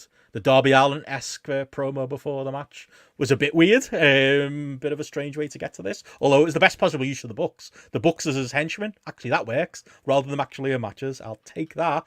And then, yeah, I don't think it was bad by any means, but I wasn't excited going in for this match. There's a long list of matches I want to see Bryan Danielson do as AEW World Champion. Jack Perry's in the second half of that list, and I'm talking in the 50s as far as people that could work at AEW. And again, wasn't bad by any means, but didn't really change my opinion coming out of it based on the work in it. But what say you? What did you make of this one? But you say it wasn't bad. Sure, it wasn't bad, but it wasn't good. Like, for me. Like... I'm not high on Jack Perry, and I'm very open. I think I'm always pretty fair. If I'll give someone a go to kind of open-minded on that side of things. I wanted him to prove me wrong, really, with this character, but I just don't think he is. Like I remember when there was that first reveal, and he did that smirk down the camera, and then. And it was like, that looked good, kind of, and we gave him positive praise for that look. And I remember on the show saying I'm interested to see if he's got more than that smirk, and he hasn't got more than that smirk. That's all he does. That's all he keeps going back to. It's like as soon as he sees a camera near him and he's done something where he's on top, he's like, oh, better get me smirk in, kind of thing, because that's that's my little heelish kind of thing that I'm capable of doing to convey what a horrible bastard I am, but I just don't think there's any chops beyond this at all that fit the character necessarily. There doesn't seem to be sort of any depth to me to what he's doing. I think in the ring, the way he's working doesn't feel like it's massively changed or evolved necessarily. I feel it's just a bit dull. This match was dull. This was the first match on this card, and that's even including the Bucks thing, where I reached for my phone and I started scrolling on my phone, and I was like, well, I was nearly crying at Wembley 2 weeks ago, kind of watching Bryan Danielson at the end, and now I'm reaching for my phone during his first title defense on a pay-per-view here. It was just there, and I almost felt I don't want to say he was going through the motions a bit early on sort of thing, but it kind of just had that bit of vibe. I didn't feel like he was getting back from Jack Perry what he wanted to get back from. I felt Jack like he was Perry. sitting back going, come on. Come at me, yeah, this is your chance, this is your opportunity, sort of thing. And I don't think he grabbed it at all. He was just doing his stuff and doing it in a way that was he wasn't desperately going for that world title opportunity kind of thing. This is the biggest match of your life kind of thing, and it just felt like it was random match on Dynamite or Collision. It was just working in the normal style. He hasn't got it at all. He's not in the top 30 wrestlers in AEW, and I don't think he ever will. Why is he in this position? It's ridiculous to me. We've had that conversation, haven't we? We've had different opinions about, what's Ricky Stark's future, what's Swerve Strickland's future. We've gone back and forth on those little things. And there's guys whom we've had this conversation where you can't picture them doing anything else. And I just can't picture what main event Jack Perry looks like. It's a bit like Sammy Guevara. Sammy Guevara's supposed to be a pillar. He was on this pre-show here, like he's just done, isn't he? Like I don't think he's ever getting back to even where he was. Never mind to where the potential he supposedly had was going to take him, and that's also Jack Perry's trajectory for me as well. Like I'm not even that much more interested in Danielson versus Christian. Like that's a bit underwhelming as an early Danielson challenger as well. But it would have been better in this spot, wouldn't it? It would have been again a foregone conclusion. Yeah, Bryan wins, but I think Christian would have offered you so much more. It would have felt like there's a lot more weight behind it, to the point where I'm not sure what they're holding that back for. Is that the Dynamite match? Because you could have done this on Dynamite instead. Maybe it was a Bryan request. If that's the case, Tony Khan needs to stop listening to Bryan Danielson. Although Jack Perry is one of those Tony Khan projects, so it probably actually is coming from Tony himself. But either way, it's a bad idea that didn't work out any better than it was. Maybe I'm more charitable on the match, like I say. I think there's a lower limit on Danielson. I don't think he goes below 3.5 in these types of spots. But it ran it close. It ran it close, and it just, not interesting is the biggest sin here, and it should be far more interesting considering the literal tears I was crying in Wembley Stadium, 2 weeks ago. Yeah. And like you mentioned in Swerve, for example, there, when Swerve was given that little window of opportunity, he fucking grabbed it and he upped his game, and he stepped up to the next level, and that wasn't handed to him on a plate. He did that, and he struggled too. He did, and Jack Perry's had that door open for him to do something, and he hasn't grabbed it. He's still leaning on the same old shtick and tropes, and then put in a situation like this where he should be like, I'm going for this. This is the chance to sort of prove that I can be on the next level. Nothing to it for me, and I've gone 3.25 on this, so I've gone under that 3.5 there. And I'm giving Bryan Danielson 3.25. I was bored. It was dull. It was just couldn't wait for it to be finished. Honestly, it was nothing. Well, to that point, it did finish, and at least we had the post-match. I could do without Jungle Boy and Luchasaurus staring at each other like, ooh, fucking cares. Who cares? The Christian bit was, a tease. I again, get the negative out the way. Why do AEW have a Money in the Bank? I know every indie does that. GPW have got one, Future Shock have got one. That's fine for them. Shouldn't be happening. For AEW, you should be different, and I hate it. I hate that they were teasing it and doing it. But it did lead to something that I absolutely fucking loved. It's the Blackpool Combat Club as well. So to get me invested, it's a fucking uphill climb. And I've got some caveats to get into afterwards. But let's start with what I loved. And I absolutely loved, Moxley appearing from nowhere. What a great moment that was, him getting in the middle. And I think it made sense, if he had what he had planned, he wanted to be the one to take out Danielson. I've seen people pick that apart as something that doesn't make sense there, but I'm fine with that. Obviously, you get Claudio and you get Yuta and PAC, who again looks like it's a deep cut, but Stevie Richards in No Mercy story mode, when they just plonked him in Big Show's spot in all of the story mode in that game. He just feels like he's just been edited into the footage. Why is he in the Blackpool Combat Club? Well, I guess it makes sense now. All of that to lead into the moment. And I thought Danielson did a really good job of getting the crowd to sing Final Countdown, being really happy and smiley that he saw Mox. It did feel like, all right, we're going to fade to black and we're going to go to the main event. And not many angles in wrestling shock me these days, Gareth, but I was genuinely shocked and genuinely surprised. Maybe even as obvious as maybe it should have been. The Claudio uppercut, how great was that? Danielson selling it, but also sitting up and kind of giving you the reaction, because of course he's not dead. It's only an uppercut. That was brilliant. And then pulling out the fucking plastic bag to strangle him, oh my god, that was just a level of violence. Might be a negative for what followed, but a level of violence that you don't often see in wrestling.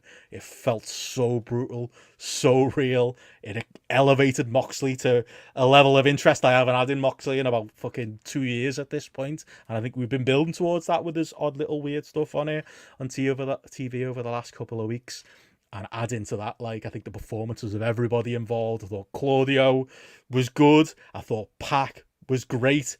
And I thought genuinely this might be one of the peaks of Wheeler Yuta's career, because Wheeler Yuta is one of them people dines on potential. I don't think he's ever realizing that potential, at least in this type type of wrestling company. Maybe if he went to New Japan or something and he was, not having to do weekly American style TV wrestling. But in this moment, like him being the one guy who wasn't clued in, and he's being held back by PAC, and all he wants to do is help Bryan, right down to, the baddies leave, and he's straight over there, over like Bryan's like dying body right there. Like, that was something out of an action film. That was fucking superb. Everyone was great. I've got goosebumps just talking about it now. What a fucking well done angle this was. It was just unbelievable. And I'm not even that interested in the follow up. I don't want to see a Blackpool Combat Club Civil War, if I'm honest, but I do want to see a heel Moxley, and I do want to see a Bryan Danielson away from the Blackpool Combat Club, and I do want to see that whole thing renamed. Let's hope that's something we get out of this, and they come up with some other name for whatever Death Club Jiu-Jitsu or whatever you want to call it Moxley's got coming out of this. But as a bit of business, isolated, I thought this was absolutely fantastic, and shocked me in a way that not many wrestling angles do, Gareth. Oh, I mean, if the match was dull and boring, and I've given it 3.25, this was 5-star. Like, for me, as far as something like this goes, I was just like, it was great to be watching, like, an American wrestling pay-per-view, and genuinely been just like, like open mouthed, can't wait, what's happening next, this is mental, kind of like, and just like genuinely having that like investment and engagement, and like that's one of the things that like talked about over the last couple of years with Dynamite, having that. What's the reason I need to watch it this week? I can watch it on, like, do I have to watch it live? Oh no, I'll watch it 2 days later because nothing of any consequence is going to happen or something like that. It's this is the sort of thing that makes you be like, I can't wait to fucking see now, like Dynamite, like this week, and see what happens. What's the backlash that comes out of this? Like, what turns this story going to take? Like, coming out of this. These are the type of things that just get you really kind of invested and just really enthusiastic. And I loved every moment of this. I wouldn't say I was. It's funny because as Mox has been on telly in the last few shows, I've been like, he's not mixing with Blackpool Combat Club. He's not wearing any of the gear and things like that. So I've had that in my head and been like, and thinking he'd be a great heel opponent for Bryan and things like. So I had that in my head. So then when he was there, and then when he was in the ring, like I was thinking, I was waiting for that. Like, I've got to be on. So for it to then come from Claudio made it better. Like, made it even better. Like to me, when Claudio did that, I was like, what? Like that. That was what like blew my mind. So I thought that was the totally the right way for that to be delivered on. But and they like the bag, the plastic bag on the head, like just that, taking things to that level. And it's funny because I've just been reading the Flair book, and like they talked about Flair and Funk doing that, and like TBS like going mental about it and stuff, like back in the day. Deal's definitely done in it. It'd been like too far for them. Obviously, there's that Charles Mason, isn't it? WrestleMania weekend, like we saw him like doing it on that Hog show and things, but it's impactful. It's like one of those things that still like makes you just be like, oh, that's not quite to the levels that JR was maybe getting to there, but it's like, wow, that's over the line. It's like the brutality and things that comes with it. You don't see it every day with wrestling. It's something that's like brought in and a sparing thing. So to see that happen at that, it just took things to another level and got me even more excited. It's funny as well because that was another one live in the moment. I wasn't. At first, my first take was I don't really like JR in this spot because it was almost like he was mad at that we're doing this in wrestling, but like he'll do sometimes when he's on comedy, he'll say things he should say for his podcast. Like he doesn't like these spotty matches, he'll literally break kayfabe on air. And it felt a little bit like that at the start. And then I was wrong because, as Connor said there, he was hating it, but it turned out in the right way. It put over the seriousness of it and the disgusting nature of it and the fact that it doesn't belong in wrestling. Like, all of that stuff worked for the story they were trying to tell there. I thought he added, to the gravitas of it. I thought he was fantastic. And again, I'm saying all this in a world where I think I really just want to see Bryan Danielson do dream matches as world champion. Do I want to see him get into a Blackpool Combat Club war? Not actually necessarily, but maybe there's a way of doing both. And then saying that, Jack Perry and Christie have been the 2 dream matches we've had so far, so maybe actually there isn't much legs in that, so maybe there's an argument. But I do like, and great timing because we're about to do the deep cut, Danielson just being fully, no more shades of grey. He's your babyface world champion. He shouldn't be in a fucking stupid grey jiu-jitsu club. Work rate Gallus, as Brandon has said a few times. None of that anymore. It was good for everybody that we moved on from it. And yeah, I think this is interesting presentation for Mox. I've seen a lot of the talk of I watched Romper Stomper last week because I'm a thorough journalist, Gareth, who does his research. I will say, I don't actually think this version of Moxley is any more Romper Stomper than Moxley's just been his entire like post WWE run. Like, I watched that film and I was like, even down to, remember the New Japan like debut that Moxley did, where it was the vignettes, and we all thought it was Chris Brooks because it was a man at a bar with a British flag on the side of his leather jacket. Literally, that's what they wear in Romper Stomper. Like, it's literally like he's clearly gotten that idea from there. A lot of his presentation, a lot of the way he dresses is very clearly taking inspiration from Russell Crowe in that film, and the way he performs the role is a big part of it. There, let's be charitable and say leaving out the nasty elements of that film, but he's refreshing himself, and I'll take that. He seems motivated. He seems more up for it, and if I'm not even sure a heel run with him works, because how many times have we seen it with Moxley as a heel in AEW, and eventually the crowd cheers him anyway. That's what Blackpool Combat Club that's been its problem. They put these guys in heel roles and no one really wants to boo them. I think that will be an uphill battle, but Moxley seems motivated and the most he's been in a while, so I'll take it, and we'll see where it goes. And to that point, though, coming back to what you said there about our babyface world champion in Bryan Danielson, like, he can be a heel in that scenario, and he can be a very good heel in that scenario, because people are always going to back Bryan. They're always going to want, like, true, he's so strong as a babyface that actually you couldn't probably plot trying to have Mox as a heel with any better opponent than Bryan Danielson. And I think with this and the execution of this and the way that the pair of these two, they think about wrestling, like, for Danielson to be able to have a world title feud with Moxley, that's something that's got this level of juice in it at the start that they can really sink their teeth into and do some more really top level and angles outside of the matches for this to get you then interested in the match. It just feels like the shot in the arm that AEW really needs for me to get people back interested in the weekly TV, and it'd be something that can hopefully see an upturn from that point of view, because things have genuinely been booked better. I think there's had more focus. I think they've done a better job of, like, from a storyline point of view, builds to matches that have happened on pay-per-views that mean more. They just needed something with stars at a tippy-top level that was going to be done in such a way that it would get that level of investment. And I think this feels like the best. Like, you take a step back and you look at it and you go, actually, there's probably no better combination that you could probably go at right now than these two guys trying to do something there. And like I say, with the attention to detail that they both have, and then if Mox is motivated and he is going to care about this, isn't he? He's going to. It's a stupid thing to say, but it feels Katniss for me. It feels game changing. This feud generally does. I mean, it could miss if it turns into, like, Danielson's going to have his own Blackpool Combat Club and he's going to somehow get Regal Shitson to come join him and he's going to get all these shit. I don't want that. But I bought the version of it where it's Bully Mox versus Babyface Bryan. You tell a little bit of a story with Utah. Don't know what they'll do. The chat's saying about what they're going to do with the trios belts. I'm not sure they thought that through. Again, terrible decision to put those belts on them, because now you've got that loose vacate it for the second time in 6 weeks or whatever kind of thing.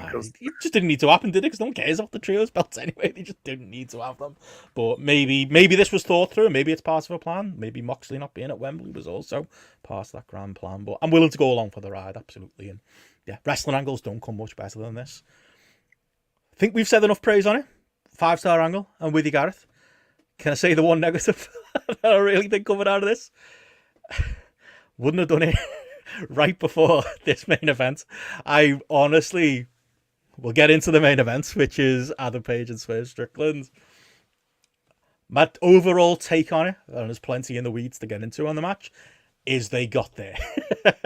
But I think they are the bigger... It was a bit like MJF and Ospreay at All In. Like, they were good enough in the spot they were in the card to follow the daft Continental Royal Rumble Casino, whatever they call it. We were all exhausted, and it was like, we've just had the Nigel moment, we've had all the stuff, and now you throw an Ospreay at MJF with us with no break. And it was like, yeah, but Ospreay's so good, and these guys are so over that they'll get away with it. They got away with it, but it wasn't to the peak, I think, of what they could have done in a different spot on the card. I think this main event got there, but I think they actually struggled, because genuinely, like, this is one of the best built stories AEW have ever done. I actually don't know your thoughts on the Dynamite angle and the house burning down. It was, extreme end of sports entertainment, but done so well that I loved it. Performed so well, especially by Hangman Page, that I absolutely loved it. I've never been invested in a feud so much. Like, I joked about buying the pay-per-view. Half the reason I wanted to buy the pay-per-view was for this match. I think the sold pay-per-views, I think All Out is doing a better number this year, not just because it's 2 weeks later, but because people are invested in this story and they wanted to see these two absolutely kill each other. But I do feel like for the first 10 minutes of the match, maybe it was just me, but I was still thinking about the angle. I was watching them, and again, they just escalated the level of violence till it came to the point where everyone had to come along regardless. But I was genuinely watching the first 10 minutes going, yeah, this is good. You're trying to hurt each other, but it's not putting a plastic bag over your head, is it? It's not as good as that. I've just seen that. That was amazing. And it was just a matter of placement for me. It was like, this was a layup, and like, I just think it was unnecessary to do this to them, and it took me out of it, I think, until they pulled me back in, I think, kicking and screaming, just through pure attrition, just through escalation, just through pure violence, and not even necessarily story. This is the one I'm most interested in getting you taken in, because it was very, very much a death match in good and bad ways. But I don't know if you agree, like, at least on the placement stakes of it, or maybe watching it back today, maybe it didn't affect you as much as it did me last night. Maybe you were able to pause and go get yourself a drink and ready yourself for the main event. But I do think it was a slight negative doing this angle, leading into something that was your big blood feud main event. Yeah, I'm trying to think. I think I watched them back to back. I haven't thought about whether that was the reason that I wasn't into this actually as much as I thought I would be. Maybe there is that residual thing of like that angle being so good that, leading into this. Maybe I just overhyped this a little bit too much in my mind going into it as well, because, like you say there, this sold the pay. I couldn't wait for this match. I've been waiting for this match for weeks, kind of thing. The angle on Dynamite, I loved, the execution of it. Sat in the chair with that in the background, just looked so good. I was like, God, how have they managed to get me to want to watch this match even more than I did? Kind of, it's so well done. And I think that match, the Texas Death match at Full Gear was like my match of the year. Like, I loved that match. Kind of like it delivered so much. So I was thinking, have I just overhyped this in my mind? Have I built it up to a level in my own mind that it can't, like, it can't achieve what I want it to achieve, or something like that? Is that why I'm feeling a bit down on this? Because I did feel down on it for the first sort of 10-15 minutes, and at the end of it, like, I enjoyed it. Like, I enjoyed it for what it was and stuff. But at the end, I was feeling, that wasn't a patch on the Full Gear match. That it wasn't anywhere near at those levels in my mind. Like, when I watched that Full Gear match, I was like, I want to watch this again immediately, kind of thing. That was amazing. Whereas to me, this just felt a bit more laboured. It felt like it lasted forever. I went back and I looked at the timing on the Full Gear match, and it was basically identical. And I was thinking, no way! This match felt like it was like 20 minutes longer or something. It just felt like it like, dragged a bit sort of between spots and things that happened. So it had this sort of like weird, I don't know, dichotomy the right word, or where it's like there's lots of highly violent, impactful stuff happening, but equally getting there and in between it felt a bit I felt a bit like, get there, do it kind of thing. Like I was a bit, it had that sort of dull stretch kind of thing, and maybe then the level of violence that they went to somehow didn't have the intensity plug in the gap between the spots kind of thing. So it started to feel a bit more spotty than it did a joined together match where they were absolutely just wanting to kill each other at every point during the match. Whereas I think the Full Gear match, I felt like they want to kill each other with every last second and every last ounce of breath that they've got. To me, this felt a little bit more like, I'm going to put some staples in you now. Like, I'm going to put a needle in you now. It felt the worst tropes of deathmatch stuff bled into this a bit too much for me personally. I still enjoyed it. Still had a good time, like overall, reflecting on it and things and the way certain stuff was delivered. But there's no way on earth it was at the level I thought it was going to be. It was a 4-star match that should have been a 5-star match or closer. That's it. And I think you've shared like a lot of my thought is it's the angle before and hamstringing them, but also it was the pace of it. Maybe that's because they were trying to get the crowd back going again. But it was very your turn, my turn deathmatch. It was all right. It's now it's your turn to do something daft to me, and the spots were unreal. Like the cinder block spots, like that was one of the worst bumps I've ever seen. Like there's only an element of which you can fake that, Swerve taking the powerbomb on the top of his shoulders so that his back didn't take too much of the impact on the cinder block, but there's only so much you can do there to make that work. They fucking suffered for their art here. Like it felt, this probably sounds more negative than I mean it, but it did feel a little bit desperate, some of those spots. It felt like they needed those spots to drag us kicking and streaming to a 4-star match, because it didn't really have those in-between bits. It didn't really have that story that maybe it needed, and it did feel like it suffered a bit with the crowd. Like I still really enjoyed it. Simon says here, sounds like he's higher than us, like the escalation of violence. That was the thing I liked about it too.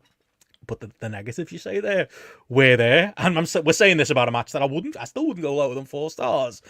But the expectations were such that, I wanted a little bit more than this. Maybe not on the violence sakes, I've got as much violence as you could possibly want out of it. But as far as, like you said, the juice between it all, and just maybe what we all imagined it in our heads this was going to be, I don't think it quite hit those, admittedly, very, very high levels, unfortunately. And it was, I'd say, mild disappointment while still engaging and enjoyable, and at the end of the day cathartic, and seeing Hangman at the end of the show as a fucking angry face as we went off the air, brilliant, great story beat. Swerve being just dead at the end of it, like that steel chair shot. I like that finish. I wasn't sure in the moment. I was like, oh, should he a knockout really?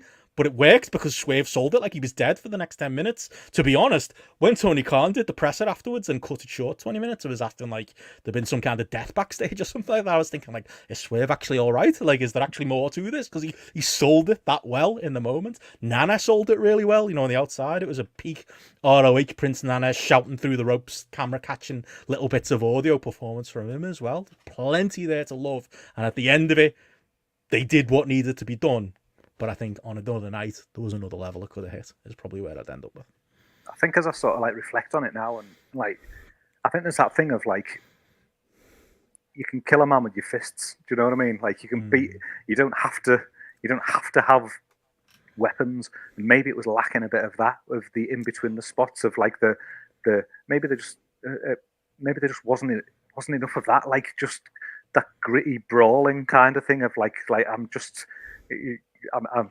trying to kill you with every ounce of my being kind of thing. I don't have to rely on these photographs that I'm pulling out of my pants, or I don't have to rely on this breeze block that I've got in a box or whatever. Kind of thing. There maybe wasn't enough of that, of like trying to beat somebody to a bloody pulp with their fists as well, which if someone's burned down your childhood home and they're there in front of you kind of thing, it probably just needed that bit to it maybe as well, like coming at each other in that real fight way rather than it being like relying on weaponry. I think that's probably what it missed for me. But I thought, as you say though, I thought the finish was good with the chair shot and the knockout. It felt like that's an interesting, different way to end this match. Like and it does leave something there. I think I enjoyed Hangman on the ramp, was he was sort of like when he was screaming on the ramp, it was almost like he'd sort of like vanquished this obsession inside him or something like that. It was like talked about like if it's my pre-show and the Twin Peaks theme or something like that. It was almost like Bob being released from him or something like that from Twin Peaks or something like that. This guttural sort of scream on the ramp. I really enjoyed that. So I was intrigued to see what does that mean for Hangman now, like as where this goes from this point. And as Connor says there before that, though, the threat to come back, and everyone reacted. I reacted. I'm like, oh, fuck off. He's not going back, is he? Like, he can't go back. But that was the confliction within him. What a brilliant fucking moment. There's so many things I loved. You know, the chat are picking up on them, like the Nana angry dancer. I love that. I love it. It just works. There's something about Swerve's very serious. Nana's a clown, but it's that contrast that works. And in the serious moments, Nana's basically doing like a war dance, isn't he? It's like he's dancing, but he's fucking like he's looking like he wants to murder him. I thought he was brilliant throughout. Yeah, Rhea mentions as well. Yeah, Hangman realized he couldn't do the buckshot was a great moment in the match as well. There were so many of those great moments, like even the syringe bit. Like, so the conversation you've missed. Maybe it's isolated to certain places. I think some of the more sophisticated journalists out there think this went too far. You know, the syringe spot specifically and some of the other violence in it was like a step too far. I'm not the police when it comes to wrestlers and their own bodies. I literally don't care. I can understand it maybe being too much for some because these were spots. Swerve is a deathmatch guy, is a CZW guy. That Lucha Underground match is one of the greatest matches I've ever seen, like from Swerve, because he's got that in his locker. And that was taken right out of that. I can understand it being too much for some. That's been kind of the talking point. But that element of it did work for me. I like that. Like, dark, like I said about the difference between All In and All Out. The last two segments on the show felt so dark and so adult and so non-WWE that, like, even for its faults, I just loved it. I love that vibe of, like, no, this is the gritty, underground, dirty fucking Fight Club in some ways still, despite being a gigantic company it is itself, and it felt like the wrestling company that I want to watch, even with some of those, you know, criticisms being valid. That's it. You want that grittiness, you want that realness, like you say. Just the physical look, almost kind of thing of the building, just went along with it, and dark, didn't it? As well. It did feel like that mood, like in a world where we've got people. Again, I don't want to step on this too much, but where we've got people feuding over bracelets and necklaces and things like that, where you've got people bracelets broken now, mate. It's fine. when you're in a world where you've got people being suffocated with plastic bags and hypodermic needles shoved into their face, I know which ones I'm more interested in seeing feuds at the level of violence and hatred of. This is what you want. I want nastiness. I want like I want that from my wrestling. I want people to be like so at odds with each other that they're like taking things to a ridiculous levels of violence and things. It's not just all about beating somebody for the 1, 2, 3 to win another belt kind of thing as well. You want those extra, layers that come into it that give you a reason to want to watch. And like again, while I might not have loved this, I still went 4 stars on it. It was still something that I enjoyed overall. Didn't hit the levels that I wanted it to, but again, still, I know I didn't feel like, oh, well, I've wasted my time investing in this feud. I've wasted my time like watching this product. At the end of it, I still felt like, yeah, that's still delivered. Even though I've got my own criticisms about it, it's still delivered as far as a wrestling storyline can go from A to Z, kind of in there, and giving me a lot of pleasure that you want to take out for it, and they've got to be applauded for that. Everybody involved. definitely. And plus, I absolutely agree. and plus, the ref didn't have an AEW logo on his thing for the first time, I think, Didn't he? ever as well in a lights out match. That I was didn't like, notice that. I was pumping the air I with delight that in a lights out match there was no AEW logo on the ref's gear as I'm well. glad Like, you've said that. small touches.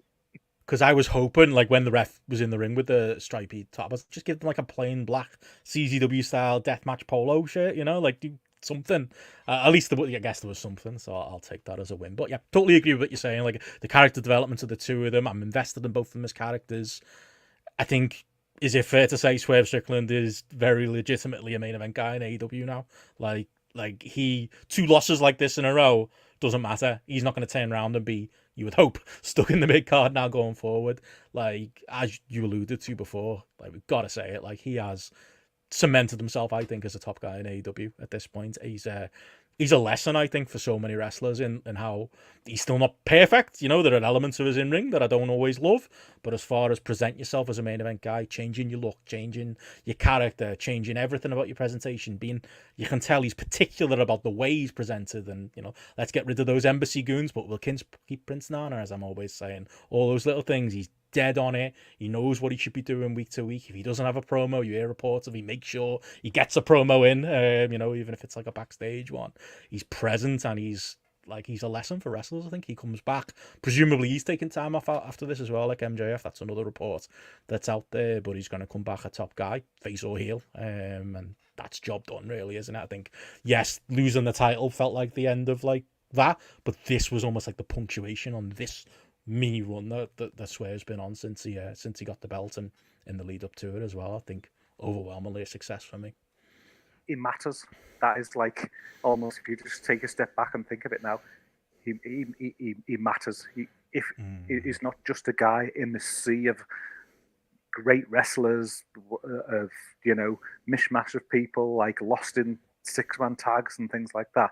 Swerve feels like a guy who, he's important. Like if he's on camera, it's going to have some like level of relevance to it, and you know, that's all you could hope for, isn't it? Kind of thing. That's what you would want to be. You want to be a guy who you're on that list of where, you know, if it's a certain like level within AEW, that what's being written for you, what you're going out there to present is consequential. You're not just filling in the blanks and filling in the numbers.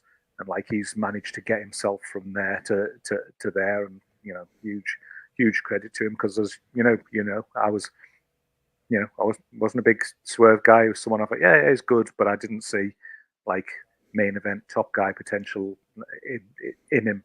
I still don't think he's totally there, but I think he's getting there. Like, and I think he's doing all the right things to be there. And I think his next feud and his next feud after that will go a long way to cementing that, hopefully, you know, because he's put himself in the position to get those feuds, to get that TV time, to get those big matches and things like that. And if he delivers like he's delivered in the last 6 months, then what's going to stop him?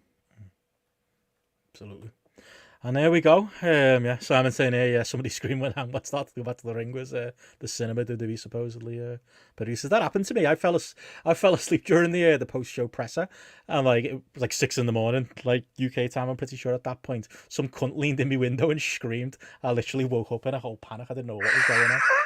Fucking, what the hell? That's what happens around my mate. I don't know why someone screamed through my window. Maybe I dreamt it, and maybe it was like a replay of this Hangman moment, but fucking shit myself this morning, and I've had no sleep as a result. But I did watch the presser. We can get into that and just say overwhelmingly, good comment from you, and like, yeah, contrast to Bash and Berlin. I enjoyed Bash and Berlin last week. I expected more pelters for that rather than allegedly hating it. But I think, you know, that's what I want, though. I want WWE to offer one thing, and I want AEW to watch something else. This show was a complete advertisement for what I want out of AEW. It gave me great matches. It gave me stuff of consequence. It gave me characters that matter. It gave me, you know, at least one really strong women's division match.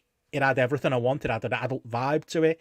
It felt like a good blueprint for what maybe you can't do this level of violence every month, obviously, but I think you can present yourself in a way that you're not WWE. And yeah, some of those WWE presentation things are sneaking into the product, but overwhelmingly, like, a lot of the show is what I want out of AEW, and gigantic thumbs up for me this show. And that's 2 in a row. Loved All In, loved All Out too. Definitely, I think it's reflective of the positive changes that they've made from a attention to stories, attention to characters, like trying to put those longer paths in there to get to matches, because if you step back and you look at what was good about All In, what was good about All Out, they've all had those that attention and devotion given to them for quite a few months now, as they've pieced these things together and then built them towards a culmination. And the wrestlers are always going to deliver in ring, as we've said, a million times. You put 2 guys from AEW in the ring on a pay-per-view, they're going to fucking deliver.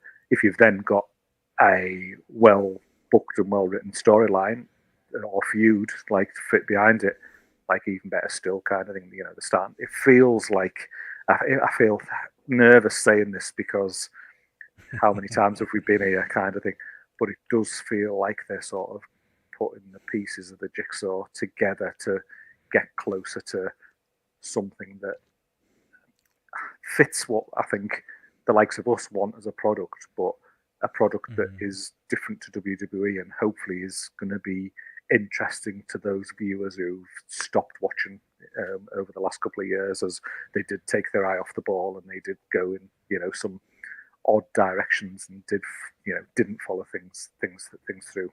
We can hope. Still in the minute. In 2 weeks, we might be having that Yeah, conversation. I was going to say, well, slagging it off in a month. I mean, speaking of slagging it off, did mention, the presser afterwards, it was honestly comical. Like, I felt so bad for Steph being there, I know there's other people at these pressers who travel a long way to get like half an hour of like a post-show kayfabe thing with Lexi Nair and RJ City and that. And then Tony Khan literally came off for 15 minutes, acted like somebody had shot his dog. I'm not even making the normal joke I make about dogs, but it was literally like something terrible had happened. He was just selling the seriousness of the show, I think. And he was just like, after the night we had tonight, I want to keep it short. No, he wanted to get home because the Jags are playing today as of time of recording, so he wants to piss off for his flight. So we really got very minimal out of the post-show presser, other than somebody nailed him down on what the likelihood is of this WBD deal being announced in the next month. He said 90%. So we got that. I mean, it sounds promising. It sounds like that's very obviously going to be for gigantic money, and people like your friend of mine, Eric Bischoff, are going to have to find it, and you can't. Apparently, he was staying at him and Conrad had some kind of like fan fest or something like that going on at the hotel opposite the arena.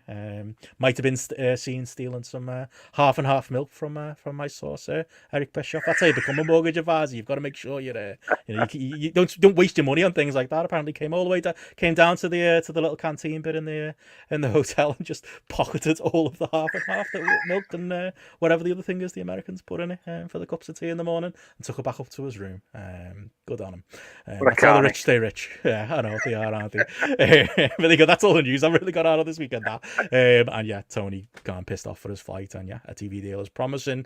MJF and Swerve are taking time off. We've kind of covered that. And he was also asked what AEW Shockwave is, and he just said that we're going to have a shockwave that is going to... He didn't go full the Shockmaster that is going to shock the world, but he basically just...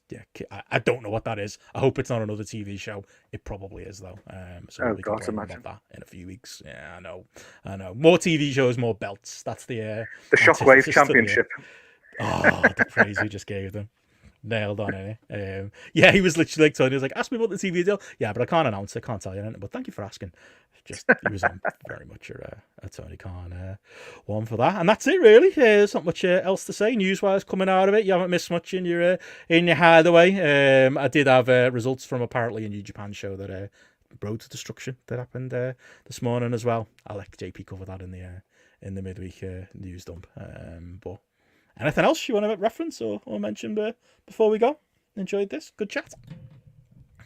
No, it's just nice to do this. Nice to do it sort of like so soon after the event as well, when you sort of feel like just getting your fresh takes out there. And I think the overwhelming thing for me is just that feeling of positivity coming out of another pay-per-view like in a row for AEW. So yeah, long may it continue, because isn't it good when you're watching wrestling that's good and you're enjoying what you're doing, like and they're doing things that surprise you, and they're doing things that like push the buttons of what you like.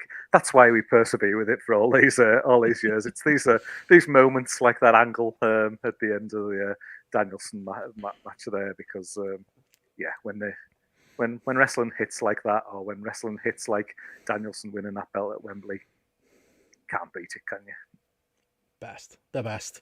Glad people have been enjoying, as Pat says there, these next day spotlights. And yeah, if you are watching or listening to the replay, you want more where that came from, as we've been mentioning, it is Dealer's Choice month, but really it's live month. This month we've got a whole lot going on. Spotlights live every week, weekend show live every week. Retro will be back. Don't know if that one's live. You can if you want. Might have to up Matty's rate to make that happen, but it's a possibility. But all of the Dealer's Choice shows will be live throughout the month, complete with a little pre-show, which we're deeming the Dealer's Choice pre-show. Came up with that tonight, and we're sticking to it. Starting with Gareth's on Tuesday night this week. So yeah, very much looking forward to that. If you haven't started your homework, get it started. Any teasers on what's coming for Retro this month, Gareth, or is that very much in the can? You know that. No teasers, mate. I don't even get them. Never mind you, folks. I don't know what's coming up. Could be anything. But yeah, I tell you what, it'll be good. There's your answer. As will my Dealer's Choice. So looking forward to the debut of Sean Trow. I've been teasing it for a while. So, that's the problem as well. I can't pick on it in Brett because I know that's you guys' little corner there. But got a fun little idea for you. So yeah, if you're into that, it was all setting the agenda for what the rest of us have to do. Dealer's Choice is coming all month. YouTube.com/@grapple, Patreon.com/grapple for all of that. But yep, thank you to all our patrons who've tuned in. Thank you to our patrons who are supporting us through yet another month, and a special thanks to our Kings of the Mountain, Conor O'Loughlin, Eddie Sideburns, Chris Platt, Ewan Cameron, Carl Gack, and Mark Buckledy, who's our newest king, who will be doing a show with in a couple of months. He banked that one, so definitely to give him a special shout out as well. But thank you to you, Gareth, joining in as well. We'll be back live on Tuesday for Dealer's Choice. Catch you again then. Nice one. See ya. Good night, all.